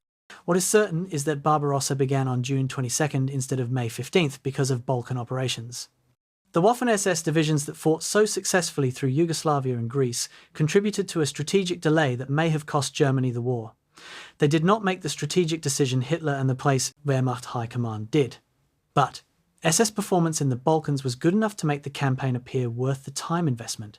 A quick, cheap victory with minimal casualties and maximum propaganda value. The divisions that emerged from the Balkans were confident, experienced, and ready for the Eastern Front. Ready meant different things than they understood. The Soviet Union would not be Yugoslavia. The defeats would not be quick. The casualties would not be minimal. The victory would not come. The Balkan interlude was ending. The real war was about to begin. June 22nd, 1941, 3:15 a.m. Artillery fire along a 2,000-kilometre front signals the beginning of Operation Barbarossa, Germany's invasion of the Soviet Union. 4 Waffen-SS divisions crossed the border as part of the largest military operation in history. Das Reich advances with Army Group Center toward Minsk and Smolensk. Leibstandarte and Wiking drive into Ukraine with Army Group South. Totenkopf supports Army Group North toward Leningrad. 160,000 SS soldiers are committed alongside 3 million Wehrmacht troops in an operation Hitler believes will collapse Soviet resistance within 8 weeks. The assault achieves complete surprise despite Soviet intelligence warnings. Border defences crumble under combined arms assault. By evening of the first day, German forces have penetrated 30 to 50 kilometres across the entire front. Das Reich soldiers who crossed the Bug River at dawn are deep into Byelorussia by sunset, passing through abandoned Soviet positions, encountering scattered resistance from units cut off from their commands. The advance appears unstoppable. Stalin's purges have decapitated Red Army leadership. Soviet units fight bravely but without coordination or strategic coherence. Wehrmacht officers congratulate themselves on another quick victory. They are catastrophically wrong. The Soviet Union will not collapse in 8 weeks or 8 months. It will fight for 4 years, inflicting casualties that destroy the Wehrmacht and Waffen-SS alike. But on June 22nd, none of this is apparent. The divisions advance into the abyss, confident in victory, unaware they are marching toward their own destruction.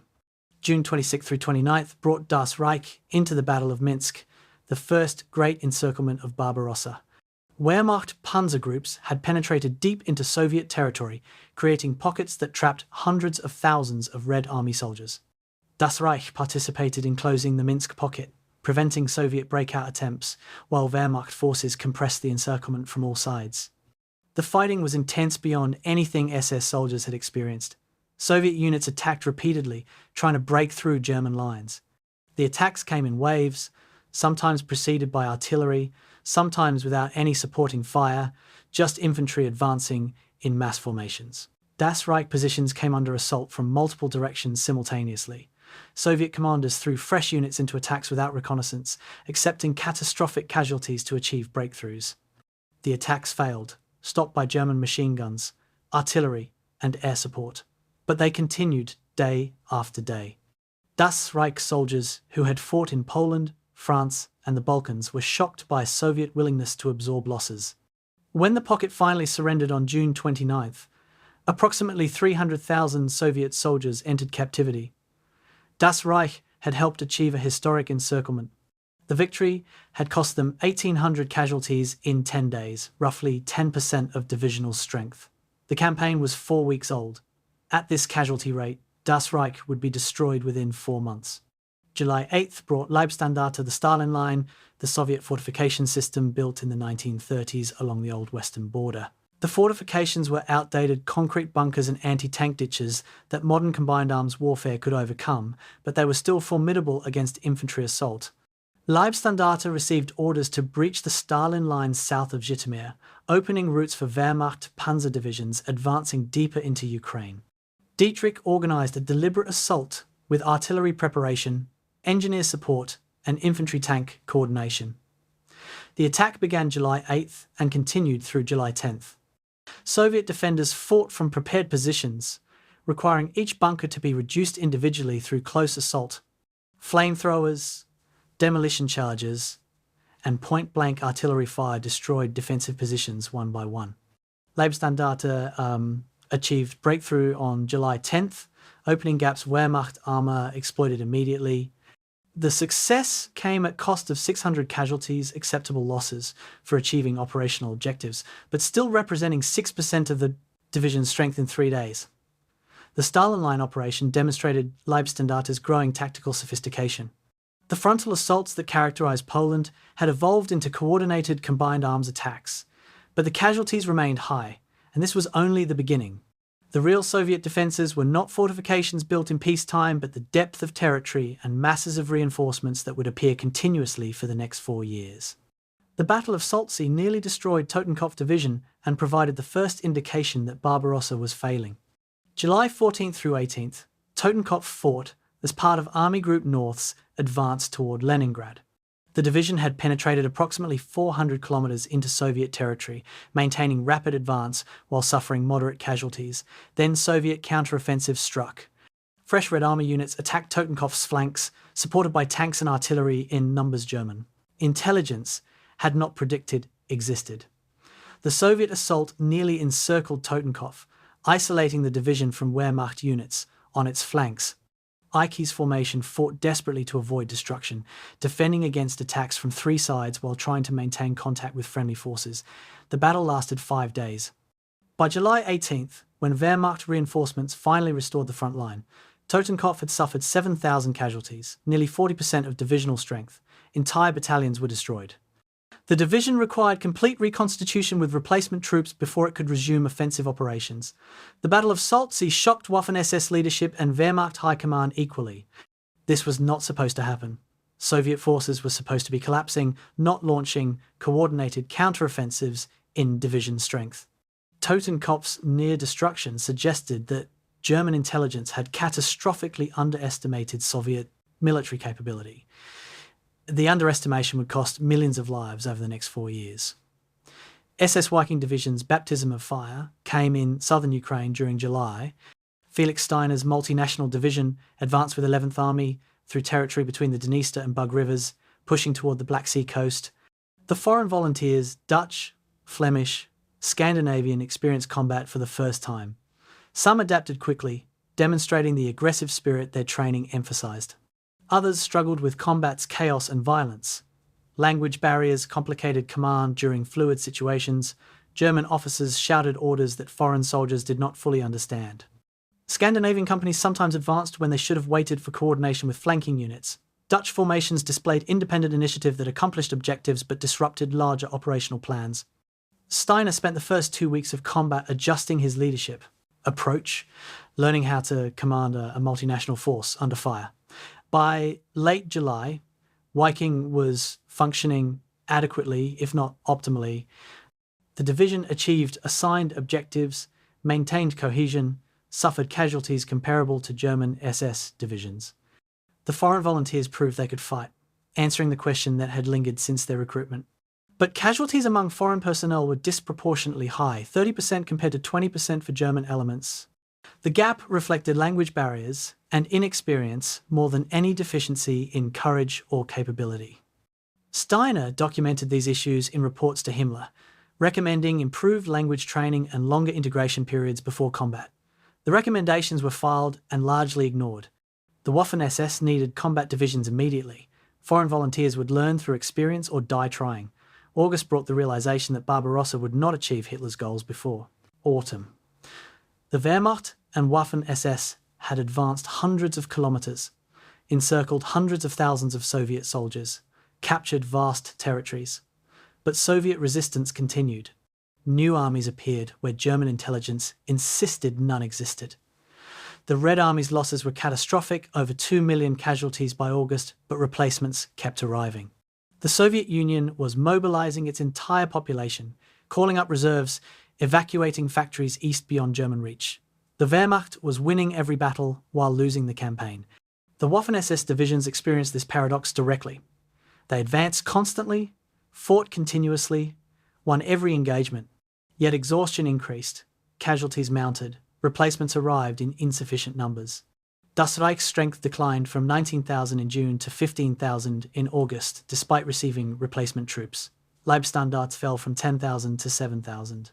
Totenkopf, devastated at Salzsee, barely numbered 9,000 combat effectives after receiving replacements. The divisions were consuming themselves through victories that achieved nothing decisive. The operational tempo that produced success in France and the Balkans was unsustainable against Soviet depth and manpower. The atrocities began immediately and expanded continuously. Waffen-SS units provided security for Einsatzgruppen murder squads from Barbarossa's first days. They participated directly in massacres of Jews, communists, and supposed partisans throughout occupied Soviet territories. Das Reich executed approximately 800 civilians in Borislaw on July 3rd, justified as anti-partisan operation, though most victims were unarmed Jews. Leibstandarte massacred 200 Jewish civilians in Zhytomyr on July 7th during the advance through Ukraine. Totenkopf troops participated in mass shootings near Vilnius and Kaunas in late June and early July. These were not isolated incidents by rogue units. They represented systematic implementation of ideological warfare that the Waffen-SS embraced as legitimate military operation. Himmler visited frontline units in August, praising their combat performance and encouraging their participation in racial warfare. He explicitly told SS commanders that killing Jewish civilians was essential duty, equal in importance to combat against Red Army. The Waffen-SS was fighting two wars simultaneously: military campaign against Soviet armed forces and genocidal campaign against civilian populations designated as racial enemies. Wehrmacht units also committed atrocities, but with less frequency and systematization. The Waffen-SS distinguished itself through enthusiastic participation in mass murder, treating civilian killing as normal aspect of operations. The military accomplishments in Barbarossa's early months occurred alongside and intertwined with crimes that would make the Waffen-SS a criminal organization in post-war judgment. August ended, with German forces approaching Kiev in the south and Leningrad in the north, but stalled before Moscow in the center. Hitler ordered Army Group Center to halt its advance on Moscow and redirect forces south to complete Kiev's encirclement. The decision was strategically sound by some measures. Kiev held massive Soviet forces that could threaten German flanks, but it delayed the advance on Moscow by 6 weeks. Waffen-SS divisions participated in whatever operations their parent Wehrmacht armies conducted. Das Reich transferred south for the Kiev operation. Leibstandarte continued advancing in Ukraine. Totenkopf, still recovering from Salzsee, defended positions near Leningrad. Viking pushed toward the Black Sea. The divisions had no voice in strategic decisions. They executed orders, advanced when told to advance, defended when told to defend, but the soldiers understood something was wrong. Barbarossa was supposed to be quick. 8 weeks, Hitler had promised. August ended 12 weeks after the invasion began. Soviet resistance was not collapsing. The advances were not achieving decisive results. Autumn was approaching, and then winter. Veterans from the Great War remembered stories of Russian winter. Young soldiers who had never experienced Eastern European winter could not imagine what was coming. The campaign was succeeding operationally while failing strategically. The Waffen-SS divisions were winning battles while marching toward catastrophe.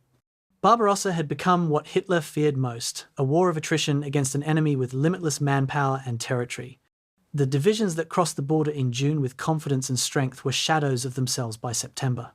They would continue fighting through autumn, through winter, through the next 4 years, until Germany's complete defeat. But the abyss had opened. The Waffen-SS had marched into it, and there would be no marching out. August 15th, 1941, Das Reich receives orders to redeploy 400 kilometers south from Army Group Center positions before Moscow to participate in the Kiev encirclement operation. The division boards trains at Smolensk, exhausted from 2 months of continuous combat. Soldiers sleep in boxcars as the trains crawl south through overburdened rail networks. They arrive near Kiev on August 20th and immediately return to combat, attacking across the Dnieper River as part of the massive pincer movement closing around Southwest Front Marshal Bodioni's army group, defending Ukraine. September 16th through 19th brings the culmination. German forces close the pocket, trapping over 600,000 Soviet soldiers in history's largest encirclement. Das Reich fought throughout the operation, forcing river crossings, defeating counterattacks, preventing breakouts. The division suffered 1,200 casualties, achieving objectives that were operationally brilliant and strategically meaningless. Kiev's capture opened Ukraine to German occupation, but delayed the Moscow offensive by 6 weeks. Those 6 weeks would prove decisive when winter came and German forces froze 30 kilometers from the Kremlin. But in September 1941, Kiev appears as another historic victory. The Waffen-SS soldiers who helped achieve it are too exhausted to celebrate. They understand only that fighting continues, casualties mount, and there is no end in sight. The autumn blood is beginning to flow. It will not stop until winter freezes the battlefield and German offensive capability together. Leibstandarte participated in the exploitation following Kiev's encirclement, pursuing Soviet forces retreating toward the Donets River. The advance was rapid but costly. Soviet rearguard forces defended every river, every town, every bridge. They lacked the coordination and resources to stop German advances, but they slowed them, trading space and lives for time. Leibstandarte fought a series of small, vicious engagements through late September and October. A defended village required a 2-hour firefight to clear. A river crossing cost 50 casualties while engineers bridged destroyed spans. A Soviet counterattack struck at night, penetrating German positions before being driven back at dawn. None of these engagements mattered individually. Collectively, they consumed Leibstandarte's strength. By early October, the division numbered fewer than 6,000 combat effectives from the 10,000 who had crossed the border in June. Every company had lost half its men. Platoons were commanded by sergeants because lieutenant casualties exceeded replacement allocations. The division remained combat capable but was increasingly fragile. One more major battle might break it completely. That battle was approaching. Operation Typhoon, the final drive on Moscow, would begin in October. Leibstandarte and every other German division would be committed to achieving victory before winter. The autumn blood would become a hemorrhage. October 2nd brought Operation Typhoon's beginning, the Wehrmacht's final attempt to capture Moscow before winter. Das Reich and Leibstandarte participated as part of 4th Panzer Army's advance from the south. The operation began with the usual German successes, breakthroughs, encirclements, hundreds of thousands more Soviet prisoners. The Vyazma Bryant's pocket trapped another 650,000 Red Army soldiers, bringing total Soviet losses since June to over 3 million. Victory appeared inevitable again. German forces were less than 200 kilometers from Moscow. Soviet resistance seemed on the verge of collapse. Then the weather changed. October 15th brought the first significant rain. Within days, unpaved roads became impassable mud. German vehicles that advanced hundreds of kilometers across dry summer terrain now bogged down within dozens of meters. Motorized divisions that defined blitzkrieg became immobilized infantry waiting for roads to dry or freeze. The advance slowed from tens of kilometers per day to single-digit progress. Das Reich spent a week in mid-October covering 30 kilometers, fighting not just Soviet defenders but mud that swallowed vehicles and exhaustion that overwhelmed soldiers. The Rasputitsa, the season of mud between autumn and winter, had arrived. It would last 4 weeks. When it ended and roads froze solid, the Wehrmacht would make one final push toward Moscow. The Waffen-SS divisions would participate with whatever strength they retained, but October's mud consumed men and vehicles as surely as combat.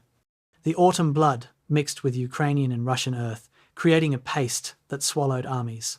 The Battle of Borodino brought Das Reich to the same ground Napoleon had fought over in 1812. October 14th through 20th, the division attacked Soviet positions anchored on the village of Borodino, 120 kilometers west of Moscow. The historical parallel was obvious and ominous. Napoleon had won at Borodino but failed to capture Moscow and was destroyed during winter retreat. Das Reich soldiers knew the history. They attacked anyway, because orders demanded it and because military forces do not stop fighting, because historical parallels suggest failure. The Soviet defences at Borodino were formidable, multiple trench lines, artillery positions, dug-in tanks.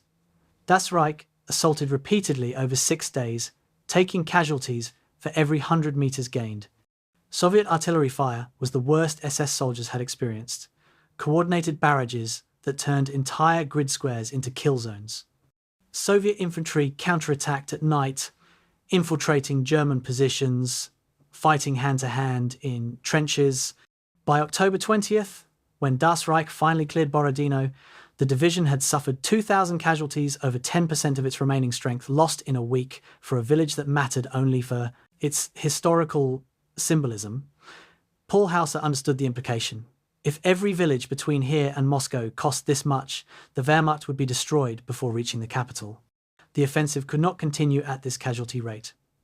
But it would continue, because Hitler demanded Moscow's capture and Wehrmacht commands obeyed. Totenkopf Division's autumn was spent in static defense near Leningrad, holding positions against Soviet attacks attempting to break the siege. Theodor Eicke's division had recovered numerically from the Salzsee disaster, receiving replacement troops throughout August and September, but the replacements were not the same quality as original personnel. Many were Volksdeutsche from Eastern Europe with limited training. Some were transfers from concentration camp guard units, adequate for brutalizing prisoners but poorly prepared for combat against armed enemies. A few were Wehrmacht, rejects, soldiers transferred to the Waffen-SS because their original units considered them unsuitable. Eicke moulded this heterogeneous mass into a functioning division through relentless training and brutal discipline. Soldiers who failed to meet Eicke's standards were court-martialed or sent to penal units. Officers who showed weakness were relieved. The division that emerged was hard, ruthless, and effective in defensive operations. Soviet attacks against Totenkopf positions consistently failed with heavy attacker casualties. But the division's offensive capability was questionable. Defensive fighting required less tactical sophistication than mobile operations. Whether Totenkopf could function in anything other than positional warfare remained uncertain through autumn 1941. The question would be answered the following spring when the division participated in operations to complete Leningrad's encirclement. For now, through autumn, Totenkopf held its positions, suffered moderate casualties from artillery and patrol actions, and waited for whatever came next. SS Viking Division advanced through southern Ukraine and into the Caucasus, approaches during autumn. Felix Steiner's multinational formation fought better than anyone expected foreign volunteers could manage. The Scandinavian and Dutch elements had integrated successfully with German components. Language barriers remained but were manageable through experience and adaptation. The division captured Rostov-on-Don on November 21st in conjunction with Wehrmacht forces, achieving the deepest German penetration into Soviet territory. The capture was brief. Soviet counteroffensive struck within days, forcing Wehrmacht and Viking to retreat from Rostov in late November. The retreat was the first significant German withdrawal of the campaign, a psychological shock after 5 months of continuous advances. Viking conducted the withdrawal competently, maintaining cohesion while under pressure, losing equipment but preserving personnel. The division suffered 1,800 casualties during the Rostov operation and subsequent withdrawal, roughly 10% strength lost in 2 weeks. But they had performed credibly under difficult circumstances. Steiner's assessment was that foreign volunteers fought as effectively as German soldiers when properly led and integrated. The conclusion supported Himmler's vision of multinational SS army. But it also revealed limitations. Foreign recruitment could provide additional soldiers, but not superior ones. The ideological claims about racial warriors outperforming conscripts were unfounded. Well-trained, well-led soldiers fought effectively regardless of nationality or ideology. Poorly trained or poorly led soldiers failed regardless of selection process or ideological indoctrination. The Waffen-SS was learning these lessons at catastrophic cost. November brought winter's first serious cold. Temperatures dropped below freezing and stayed there. German soldiers who had advanced through summer heat and autumn. Mud now faced winter without adequate clothing or equipment. The Wehrmacht and Waffen-SS had not prepared for winter warfare because Hitler insisted the campaign would end before winter began. The assumption proved fatally wrong. Soldiers wrapped themselves in whatever they could find: blankets, captured Soviet coats, civilian clothes taken from occupied villages. Vehicles refused to start because oil froze and batteries died. Weapons malfunctioned in extreme cold. Frostbite casualties exceeded combat wounds in some units. The Waffen-SS divisions were no better prepared than Wehrmacht formations. Das Reich and Leibstandarte, positioned for the final push on Moscow, suffered as German forces advanced to within 30 kilometers of the capital before Soviet counteroffensive struck in December. The soldiers knew they were close. Some could see Moscow's outskirts through field glasses. But close was not enough. The divisions were exhausted, under strength, freezing, and facing Soviet forces that seemed inexhaustible despite catastrophic losses. The autumn blood had been terrible. Winter would be worse. The atrocities continued throughout autumn, increasing in scale and systematization. Waffen-SS units participated in massacre operations across occupied Soviet territories. Das Reich provided security for Einsatzgruppen mass shootings in Borislaw, Vinica, and a dozen other locations. Leibstandarte troops executed thousands of Jews and suspected partisans in Ukrainian towns. Totenkopf forces murdered civilian populations near Leningrad, justifying killings as anti-partisan operations, though victims were predominantly women, children, and elderly. Viking participated in massacres in Caucasus regions. The killing was systematic, organized, and approved at command levels. Waffen-SS officers who objected were relieved or transferred. Those who embraced the ideology and participated enthusiastically were promoted. The organization was selecting for criminality, rewarding officers and soldiers who demonstrated willingness to commit atrocities while punishing those who showed reluctance. By autumn 1941, the Waffen-SS had become fully integrated into the Holocaust's implementation.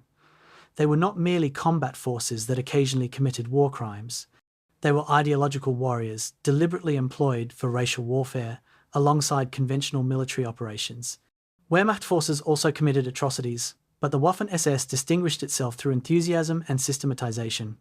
The autumn blood was not only Russian and German soldiers dying in combat, it was hundreds of thousands of civilians murdered because ideology designated them as enemies deserving death. December 5, 1941. Soviet winter counteroffensive begins along the entire front before Moscow.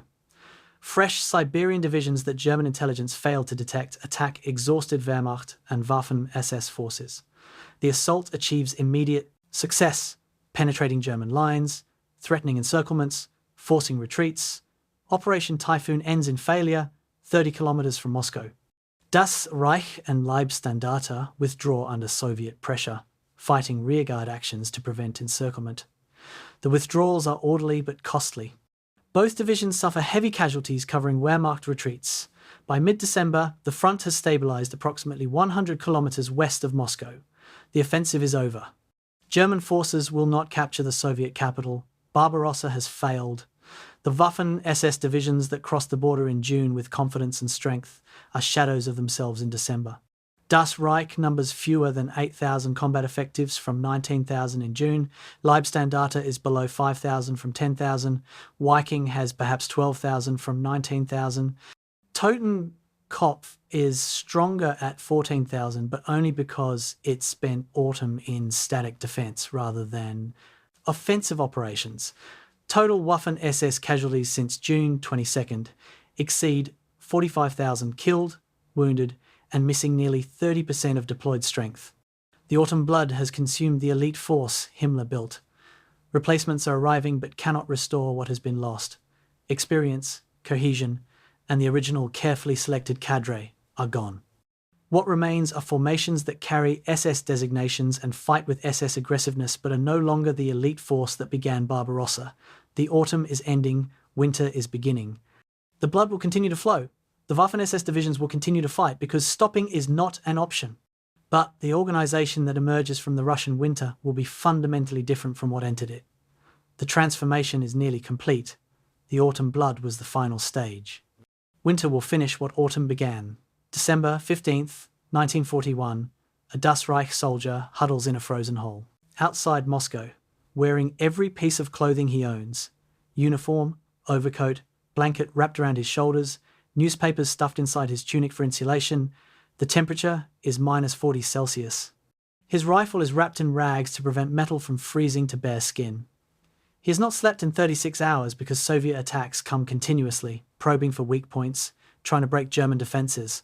His squad numbered 10 men 2 weeks ago when the Soviet counteroffensive began. Now there are 4. Not all killed in combat, 2 died from frostbite, fingers and toes turning black before gangrene set in. They were evacuated but will probably lose limbs. Another went missing during last night's Soviet attack, either captured or dead in the snow between the lines. The remaining 4 soldiers hold this position because Retreat means dying faster than staying. Behind them are more frozen positions held by more desperate men. This is the Eastern Front in Winter 1941. Survival, not victory, is the only goal.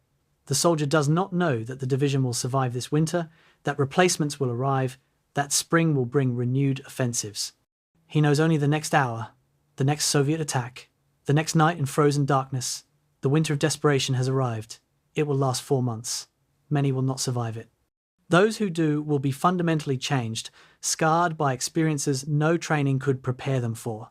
The Soviet counteroffensive achieved strategic surprise and immediate operational success. Stalin had husbanded reserves, fresh Siberian divisions pulled from the Far East after intelligence confirmed Japan would not attack the Soviet Union. These units attacked exhausted German forces that had advanced beyond their supply lines and were immobilized by cold. Wehrmacht and Waffen-SS units that had advanced continuously from June through November suddenly found themselves defending desperately against enemies who appeared in overwhelming numbers. Das Reich faced multiple Soviet armies attacking from the north and east, attempting to encircle German forces in the Rzhev salient. Paul Hauser's division fought a mobile defense, withdrawing incrementally while counterattacking to prevent encirclement. The operations were tactically competent but strategically desperate. Every withdrawal meant abandoning positions it had cost lives to capture. Every counterattack consumed strength the division could not replace. By late December, Das Reich held positions approximately 80 kilometers west of their December 5th locations. The division had avoided encirclement but lost 2,000 men in 10 days. Casualties from frostbite exceeded combat wounds by 2-to-1 ratio. The winter was killing German soldiers as efficiently as Soviet bullets. Leibstandarte at Rostov faced encirclement and near destruction. The division had captured Rostov on November 21st, but Soviet counteroffensive struck within days, threatening to cut off German forces that had penetrated too far into Soviet territory. Sepp Dietrich conducted a fighting withdrawal from Rostov through early December, losing men and equipment while preserving the division from complete annihilation. The Wehrmacht 1st Panzer Army, which Leibstandarte supported, retreated approximately 200 kilometers to the Maas River, establishing defensive positions that would hold through winter. Leibstandarte's withdrawal was costly. 800 men killed or missing, 2,000 suffering from frostbite or other cold weather injuries. The division reached Maas River positions in mid-December with fewer than 4,000 combat-effective soldiers.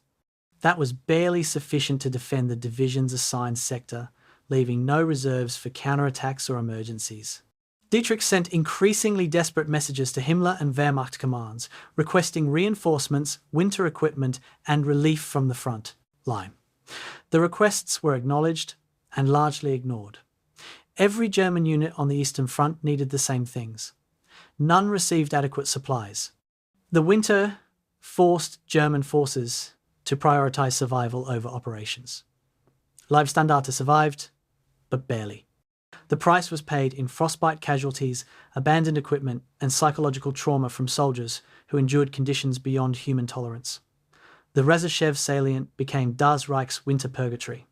Soviet forces surrounded the salient on 3 sides, constantly attacking, while German defenders held positions in deep snow and brutal cold. January and February 1942 brought static defensive combat more reminiscent of World War I than mobile warfare that characterized 1941 campaigns. Das Reich soldiers lived in bunkers carved from frozen earth, heated inadequately by fires that provided smoke to attract Soviet artillery as often as they provided warmth. Soviet attacks came, predictably artillery barrages followed by infantry assaults that Das Reich machine guns and mortars repulsed at heavy cost to attackers. German casualties were lower than Soviet, but still significant. 5 to 10 men per day lost to combat, frostbite, or disease accumulated to hundreds per month. Paul Hauser, commanding from regimental headquarters, lost his left eye to artillery shrapnel in January. He refused evacuation, continuing to command while recovering from wounds. The gesture inspired his soldiers but did nothing to improve their material conditions. They remained hungry, cold, and increasingly aware that the war they expected to win was consuming them instead. The Rzhev salient would remain contested territory through summer 1942. Das Reich would fight there through winter and into spring, holding positions that mattered only because abandoning them meant acknowledging defeat. Supply crisis reached critical levels in January 1942. German logistics system, adequate for mobile warfare across Western Europe's developed road networks, collapsed under Eastern Front distances and winter conditions. Rail lines were sabotaged by partisans or simply frozen solid. Roads were impassable due to snow and ice. Vehicles that could move lacked fuel because fuel trains could not reach forward areas. Waffen-SS divisions received a fraction of required supplies. Das Reich received approximately 20% of needed ammunition during January. Leibstandart received even less. Food supplies dropped below minimum caloric requirements, forcing soldiers to forage or starve. Medical supplies were critically short, bandages were reused, morphine was unavailable, antibiotics were reserved for only the most serious cases. The supply failures affected Wehrmacht and Waffen-SS units equally. Neither received adequate support because German logistics could not deliver it. The Waffen-SS division's elite status meant nothing when trains did not run and trucks would not start. Soldiers learned to improvise, stealing from warehouses, trading with local civilians, stripping dead bodies of anything useful. The improvisations kept men alive but could not restore combat capability. Divisions that should have received replacement troops, equipment, and supplies instead made do with what they had until supplies ran out. Then they made do with less. Frostbite casualties exceeded combat wounds throughout winter. Soldiers who lacked adequate winter clothing suffered when temperatures dropped below -30°C. Fingers and toes froze first, turning white then black as tissue died. Ears and noses froze, if exposed. In severe cases, entire limbs succumbed to frostbite, requiring amputation to prevent gangrene from spreading. Das Reich medical reports from February 1942 documented over 800 frostbite casualties compared to 400 combat wounds. The ratio was similar across all Waffen-SS divisions. Fighting in Russia. Frostbite resulted from inadequate equipment and impossible conditions. German soldiers wore uniforms designed for Western European climates. They lacked insulated boots, adequate gloves, and winter clothing sufficient for Russian temperatures. Captured Soviet winter gear provided some relief, but not enough for the hundreds of thousands of German soldiers who needed it. The Wehrmacht had not prepared for winter warfare because Hitler insisted the campaign would end before winter. That miscalculation killed and maimed tens of thousands through cold rather than combat. The Waffen-SS suffered proportionally with Wehrmacht units. Elite status provided no protection against freezing temperatures. The winter consumed everyone equally. March 1942 brought the first signs that German forces would survive the winter. Soviet offensive operations exhausted themselves, having achieved significant tactical successes without strategic breakthrough. Wehrmacht and Waffen-SS lines held despite withdrawals and heavy casualties. Temperatures began rising, though snow would not fully melt until April.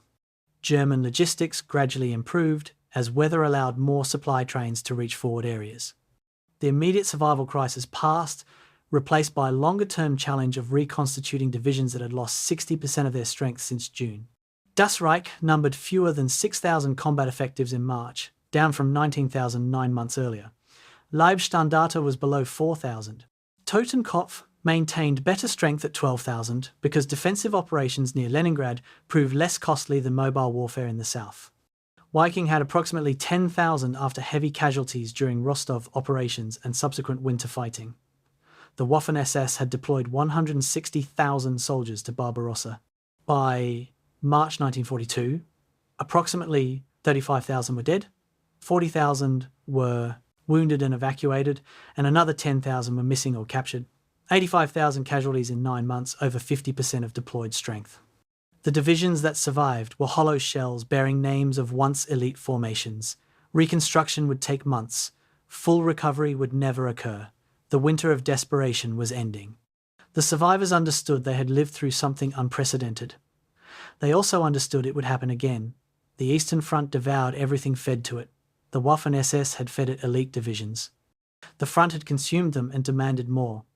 Himmler's response to winter casualties was to authorize expansion rather than consolidation.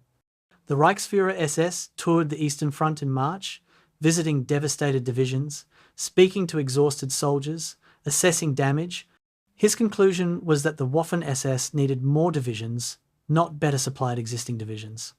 Losses proved that combat was costly.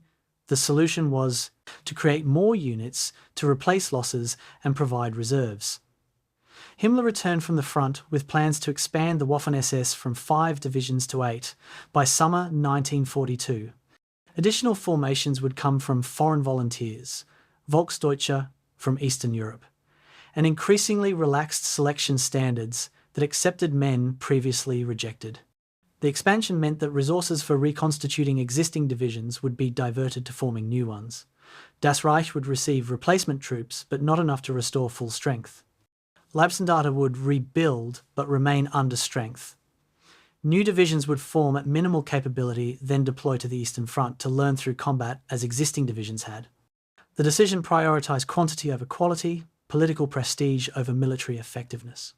Wehrmacht generals who learned of the expansion plans protested to Hitler that resources would be better used reinforcing existing divisions. Hitler overruled them. He supported Himmler's expansion vision because politically loyal SS divisions were more valuable than militarily competent Wehrmacht divisions. The winter of desperation ended with the Waffen-SS authorized to grow, despite having proven that expansion produced casualties rather than capability. The logic was ideological rather than military.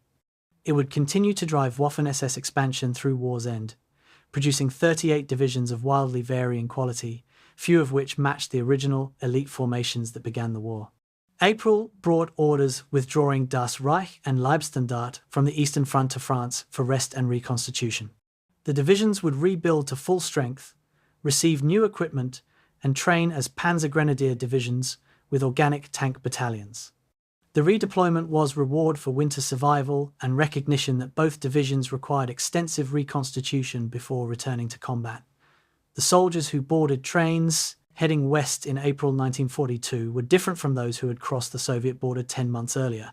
They had survived Poland, France, the Balkans, and the Russian winter. The experience had cost roughly 60% casualties. Those who remained were harder, more cynical, less confident in inevitable victory. They had seen Soviet resilience, experienced winter warfare, and buried too many friends. They would rebuild in France, receiving new equipment and replacements. By summer 1942, they would return to the Eastern Front as upgraded Panzer Grenadier divisions. They would fight through Stalingrad's aftermath, through Kursk, through the long retreat westward. Many would survive into 1945.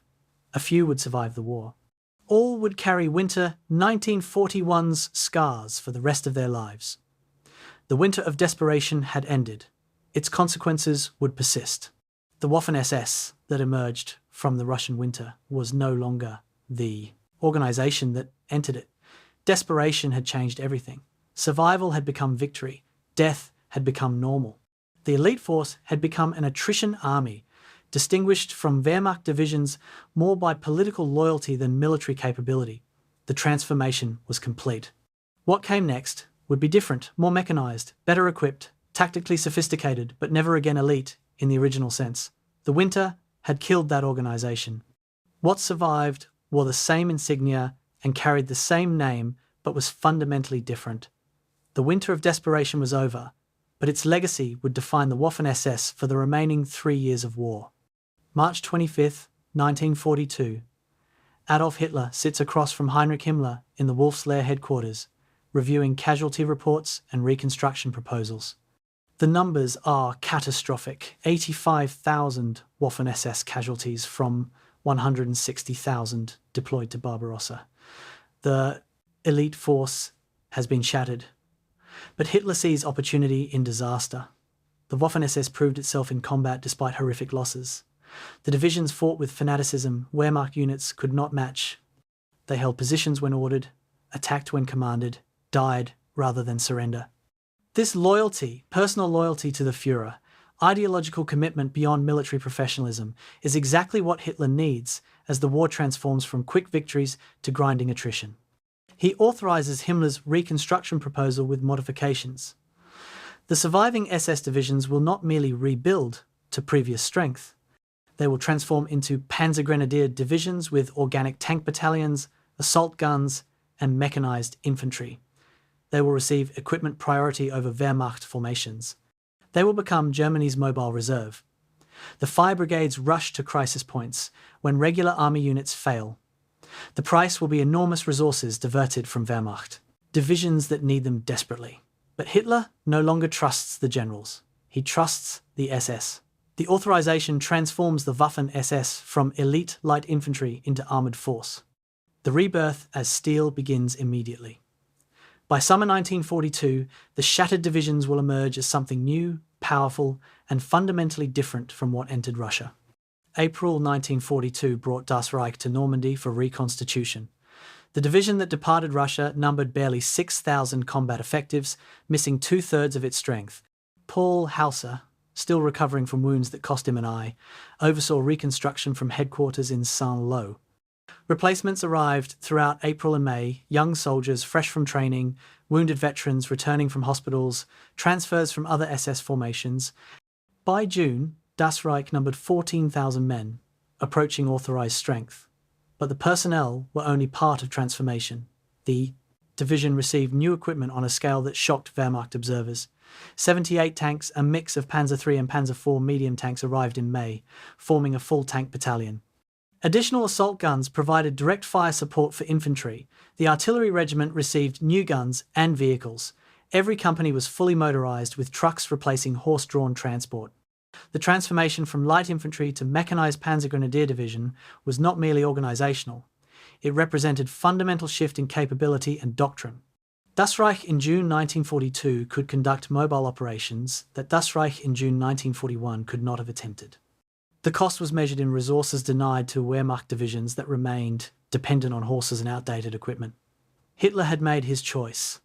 The Waffen-SS would be armed first, equipped best, given priority that reflected their political importance rather than military necessity. Leibstandarte underwent similar transformation in occupied France. Sepp Dietrich's division rebuilt near Paris, receiving replacements and equipment through spring and summer 1942. The division's reconstruction followed Das Reich's pattern personnel restoration, combined with massive equipment upgrade. Leibstandarte received approximately 100 tanks and assault guns by July, more than Das Reich, because Hitler favoured his personal guard division. The tanks included newer Panzer IV models with long 75mm guns capable of engaging Soviet 34 tanks on equal terms. Previous German tanks had proven inferior to Soviet armour, a humiliating discovery during Barbarossa. The upgraded Leibstandarte would not suffer that disadvantage. Dietrich enthusiastically embraced mechanization, recognizing that armour provided protection and firepower his aggressive tactics required. But integration of tanks into division operations required new training, doctrine. Infantry and armour had to learn to work together. Coordination between tank commanders in closed vehicles and infantry in open terrain proved challenging. Radio communications had to be established. Tactics had to be developed through trial and error. Leibstandarte spent summer 1942 training intensively, preparing for return to the Eastern Front. The division that would deploy in August was fundamentally different from the formation that left Russia in April. Steel had replaced flesh, mechanical power had replaced aggressive spirit. The transformation was incomplete. Aggressive tactics and ideological fanaticism remained, but now they were backed by tanks. The Panzer Grenadier concept represented evolution in German combined arms doctrine. Traditional infantry divisions relied on foot soldiers supported by horse-drawn artillery. Panzer divisions concentrated tanks supported by motorized infantry. Panzer Grenadier divisions created hybrid formations, mechanized infantry with organic tank battalions, capable of both infantry combat and armoured exploitation. The concept was Wehrmacht innovation, but Hitler authorized Waffen-SS divisions to receive Panzer Grenadier upgrades before most Wehrmacht formations. This prioritization reflected political calculation rather than military logic. Wehrmacht generals needed Panzer Grenadier divisions as much as Himmler did, probably more because the army fielded far more divisions. But Hitler wanted politically reliable mobile reserves commanded by men who owed their positions to the Nazi Party rather than Prussian military tradition. The Waffen-SS Panzer Grenadier divisions would become that reserve. They would be rushed to threatened sectors, conduct emergency counterattacks, stabilize crumbling fronts. The role suited SS aggressive tactics and disregard for casualties. It also ensured the Waffen-SS remained visible, important, and growing, while Wehrmacht influence declined. The military justification for prioritizing SS divisions was debatable. The political motivation was transparent. Hitler was building alternative military structure that balanced Wehrmacht power and provided enforcement mechanism if the army ever contemplated removing him. New divisions formed simultaneously with veteran formations reconstruction.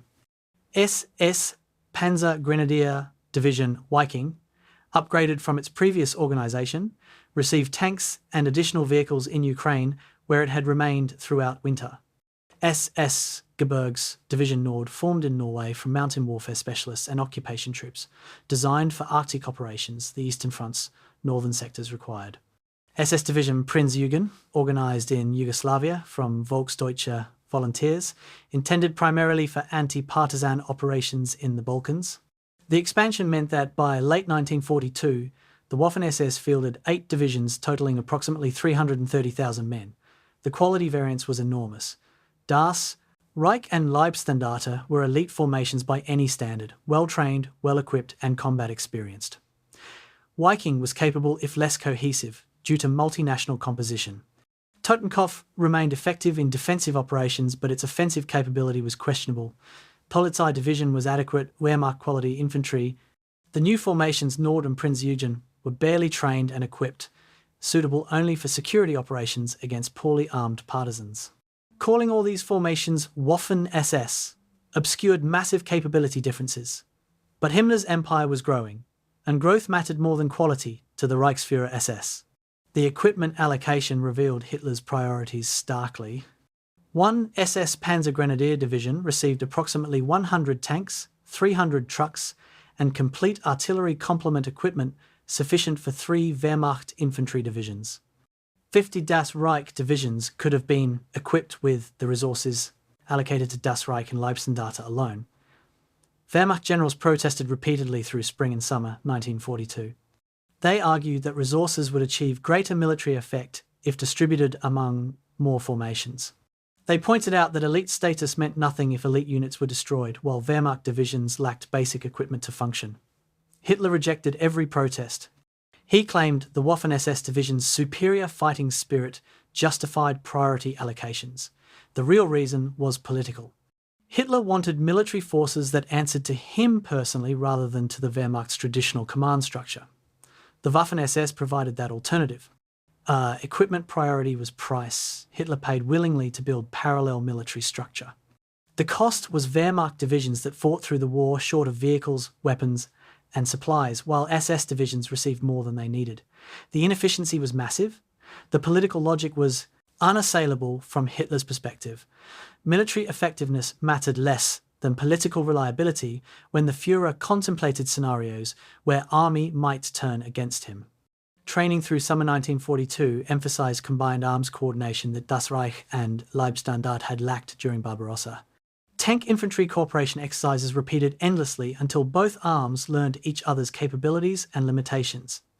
Infantry discovered that tanks attracted artillery fire, making close association dangerous. Tankers learned that infantry provided protection against enemy anti-tank teams that could destroy vehicles at close range. The coordination required constant communication, mutual trust, and shared tactical understanding. German doctrine emphasized combined arms more than most armies, but doctrine was not practice. Practice required time, repetition, and leadership that understood both infantry and armor operations. Das Reich benefited from Paul Hauser's professionalism and Felix Steiner's tactical innovations. Leibstandarte struggled more because Sepp Dietrich, while charismatic and brave, lacked technical sophistication. His solution was to assign armor operations to subordinate commanders with tank experience while he focused on infantry leadership. The compromise worked adequately. By August 1942, both divisions could conduct coordinated tank infantry operations at battalion and regimental level. Whether they could sustain those operations under Soviet counterattacks and logistical strain would be tested soon. The Eastern Front awaited. The divisions were as ready as training could make them. Ready meant something different in 1942 than it had in 1941. The soldiers were more experienced, better equipped, and less confident. They had seen the Eastern Front. They knew what awaited them. The rebirth as steel was complete, The divisions were stronger materially than ever before. Whether material strength compensated for the veterans lost in winter remained uncertain. August 1942. Das Reich boards trains at Sunlo, departing France for the Eastern Front. The division numbers 14,000 men, 78 tanks, full artillery complement, complete motorization. It is unquestionably the most powerful formation that has ever worn SS insignia. But the soldiers boarding the trains are not celebrating. They remember Russia. The veterans who survived winter know that equipment does not prevent death, only postpones it. The replacements who missed Barbarossa listen to veteran stories and understand that their training, however thorough, has not prepared them for what comes next. The trains roll east through Germany, through Poland, toward Ukraine where summer offensive operations rage. Case Blue, the Wehrmacht's summer 1942 offensive towards Stalingrad and the Caucasus is underway. Das Reich will join that offensive, spearheading attacks alongside Wehrmacht panzer divisions. Leibstandarte follows a week later, assigned to different sector but similar missions. The Panzer Grenadier divisions are returning to war. They are stronger than before, better equipped, more capable. They are also returning to an Eastern Front that has not changed. Soviet forces remain numerous, resilient, willing to absorb catastrophic casualties while inflicting steady losses on attackers. The fundamental equation has not changed. German tactical excellence confronts Soviet operational depth and numerical superiority. The outcome is predetermined unless Germany achieves decisive victory before Soviet advantages in manpower and production overwhelm tactical competence. The rebirth as steel provides temporary advantage. Tanks and mechanization enhance German capabilities significantly, but they do not change the strategic balance. The Eastern Front will consume Das Reich and Leibstandarte again, just as it consumed them in 1941.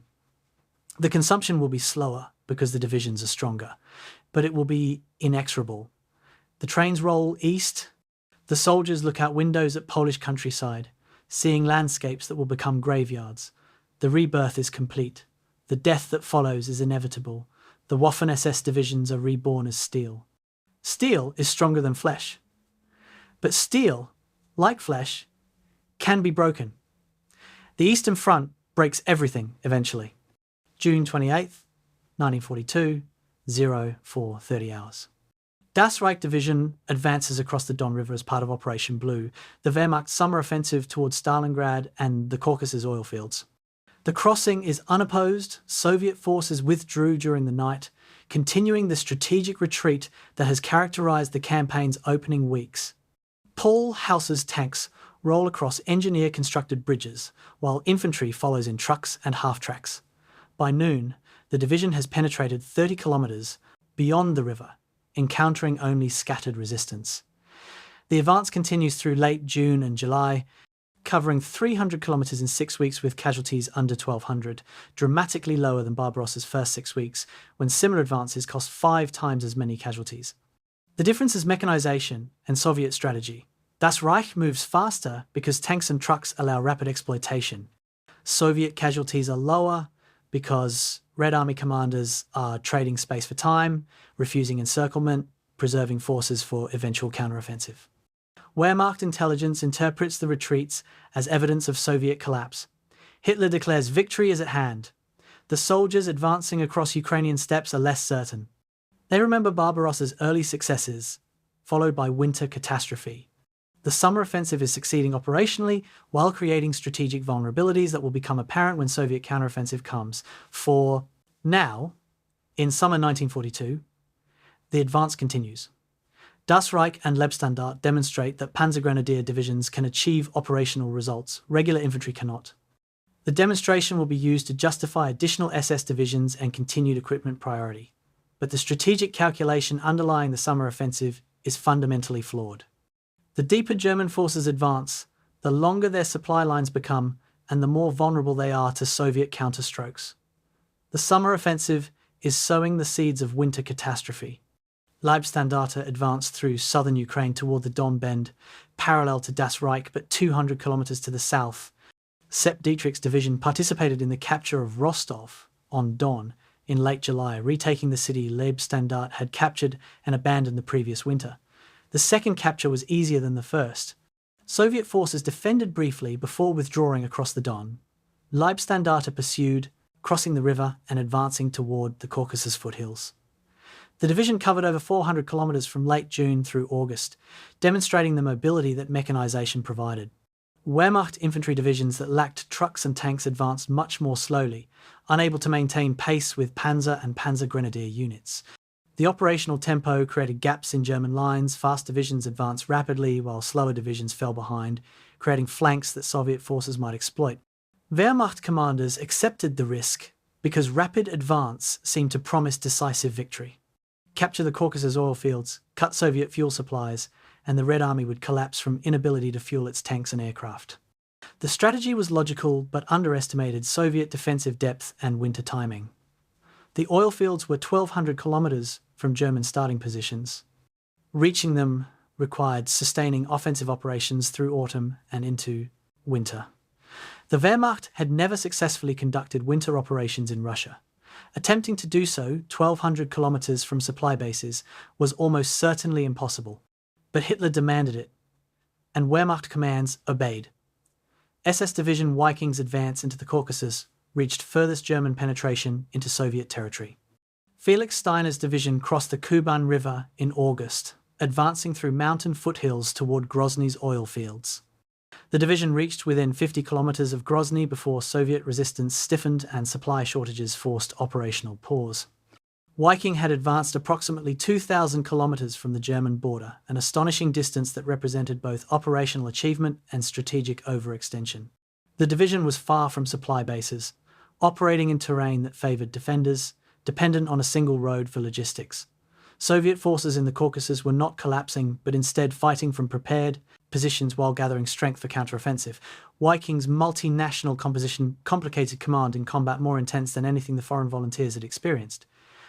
Language barriers that were manageable during mobile operations in open terrain became serious problems during mountain fighting that required precise coordination. Scandinavian companies sometimes advanced when they should have consolidated because orders were misunderstood. Dutch units displayed initiative that disrupted operational plans because their interpretation of commanders' intent differed from what German officers intended. Steiner adapted by placing German officers in every foreign company, effectively creating dual command structure. The solution worked, but revealed that multinational divisions required additional command overhead compared to German formations. The ideological vision of pan-European racial army confronted practical reality that language and cultural differences created military inefficiencies. September brought operational culmination, the point where German advances stopped, not because Soviet resistance prevented further movement, but because German forces lacked strength to continue. Das Reich transferred from southern sectors to Rajev salient in September, relieving Wehrmacht units and conducting defensive operations. The division spent autumn in the same positions it had defended during winter, 1941-42, a dispiriting return that suggested German strategy had achieved nothing permanent. Leibstandarte remained in the south, but transitioned from offensive to defensive operations as Soviet resistance increased and German logistics struggled to supply forward units. Viking held positions in the Caucasus foothills, unable to advance further but unwilling to retreat. The summer offensive, that began with rapid advances and optimistic predictions of decisive victory, had transformed into static defensive operations across a front, stretching from Leningrad to the Caucasus over 1,500 kilometers. German forces held vast, conquered territory, but lacked reserves to exploit successes or respond to emergencies. The strategic situation was more dangerous than Barbarossa, because German forces were more dispersed and Soviet forces were stronger. The Red Army had lost catastrophically in 1941, but had rebuilt with remarkable speed. By autumn 1942, Soviet strength exceeded pre-Barbarossa levels despite horrific casualties. German strength had declined casualties, wear on equipment, exhaustion of soldiers. The summer offensive succeeded tactically while creating strategic catastrophe. The reckoning was approaching. October brought renewed fighting in the Rajev salient, where Das Reich defended against Soviet attacks, attempting to eliminate the German bulge into Soviet lines. The combat was reminiscent of World War I, static positions, artillery duels, infantry assaults into machine gun fire, gains measured in hundreds of meters. Das Reich held its positions, repulsing Soviet attacks at heavy cost to attackers and moderate cost to defenders. but the division was consuming itself through defensive success. October casualties exceeded 800 killed and wounded, higher than summer offensive casualties during rapid advances. The mathematics of attrition were clear. Das Reich could inflict 5 Soviet casualties for every German loss and still lose because Soviet manpower reserves were larger. Wehrmacht and Waffen-SS divisions were fighting battles they won tactically while losing strategically. The Rjev salient had no strategic value. Holding it cost thousands of German casualties monthly for 2 years. Abandoning it would have shortened German lines, freed divisions for use elsewhere, and reduced casualties significantly. But Hitler refused to authorize retreats, insisting every meter of conquered territory be held, regardless of cost. Das Reich and other divisions defending Reserve paid the price for that insistence. They held positions that mattered only because abandoning them would acknowledge that German strategy had failed. November 19th, 1942. Soviet winter counteroffensive begins with Operation Uranus, massive attacks north and south of Stalingrad designed to encircle German forces in the city. The offensive achieves complete surprise despite German intelligence warnings. Soviet forces break through, Romanian armies flanking the German salient, advancing rapidly, meeting behind German positions on November 23rd. Over 250,000 German and Romanian troops are encircled in Stalingrad. None of the Waffen-SS divisions are trapped. Leibstandarte is south of the encirclement. Das Reich is at Rjev, hundreds of kilometers north. Viking is in the Caucasus. But the strategic catastrophe affects all German forces on the Eastern Front. Wehrmacht, High Command scrambles to organize relief operations. Leibstandarte is pulled from defensive positions and assigned to 4th Panzer Army, tasked with breaking through to Stalingrad. The Operation Winter Storm begins in mid-December with Leibstandarte spearheading the advance. Sepp Dietrich's division attacks northeast towards Stalingrad, achieving initial success, advancing within 50 kilometers of the encircled city. Then, Soviet reserves counterattack, threatening to encircle the relief force. Leibstandarte withdraws in late December to avoid being trapped like the forces it was attempting to rescue. The relief operation fails. Stalingrad's garrison will surrender in February 1943. The summer offensive that began with optimism ends in catastrophe that dwarfs even Barbarossa's winter crisis. The Waffen-SS divisions that fought through the summer offensive emerged with enhanced reputations and appalling casualties. Das Reich lost approximately 2,000 killed and wounded from June through December, moderate casualties that reflected the division's mobility and modern equipment. Leibstandarte suffered heavier losses, approaching 3,000 due to Winter Storm's failure and subsequent fighting. Viking lost approximately 1,800 in Caucasus operations and withdrawal from advanced positions. The casualty rates were sustainable compared to Barbarossa, but still represented 15 to 20% losses in 6 months. More concerning was equipment attrition. Tanks broke down, vehicles were destroyed, weapons were damaged. Das Reich that entered summer offensive with 78 tanks numbered fewer than 40 operational tanks by December. Leibstandarte's tank strength dropped from 100 to 60 operational vehicles. Replacement tanks and vehicles arrived, but not in sufficient numbers to maintain authorized strengths. The Panzer Grenadier divisions were powerful when fully equipped, but combat consumed equipment faster than production could replace it. By winter 1942-43, the SS divisions were still stronger than Wehrmacht infantry, but weaker than they had been in summer. The attrition would continue through 1943. The divisions would fight continuously, suffer casualties continuously, receive inadequate replacements continuously. The cycle would repeat until Germany's defeat. December 1942 brought crisis that dwarfed even Barbarossa's winter disaster. Stalingrad was encircled, the Caucasus offensive had failed, Soviet forces were advancing across the entire southern sector. Wehrmacht and Waffen-SS divisions that had advanced 800 kilometers since June now faced retreat or destruction. Das Reich remained at Rjev, far from the crisis, but unable to be redeployed because removing divisions from the salient would collapse the position. Leibstandarte fought desperately south of Stalingrad, covering Wehrmacht retreats while barely avoiding encirclement. Viking withdrew from the Caucasus, abandoning conquered territory, falling back under Soviet pressure. The summer offensive that was supposed to win the war had instead lost the strategic initiative permanently. Germany would never again conduct successful offensive operations on the Eastern Front at operational scale. Everything after winter 1942-43 would be defensive battles, fighting withdrawals, desperate attempts to prevent collapse. The Waffen-SS divisions would fight through all of it: Kharkov, Kursk, the retreat through Ukraine, the defense of Poland, the final battles in Germany. They would fight well by tactical measures, inflicting heavy casualties, occasionally achieving local successes. But they would be fighting a lost war, defending a doomed regime, dying for nothing except ideology and personal bonds with comrades. The summer offensive was the last time German victory seemed possible. That possibility died in Stalingrad's ruins and Ukrainian snow. The Waffen-SS divisions that survived winter 1942-43 would fight for 2 more years. But they would be fighting only to delay defeat, not to achieve victory. The summer offensive ended in winter catastrophe. The pattern would repeat until nothing remained to repeat it with.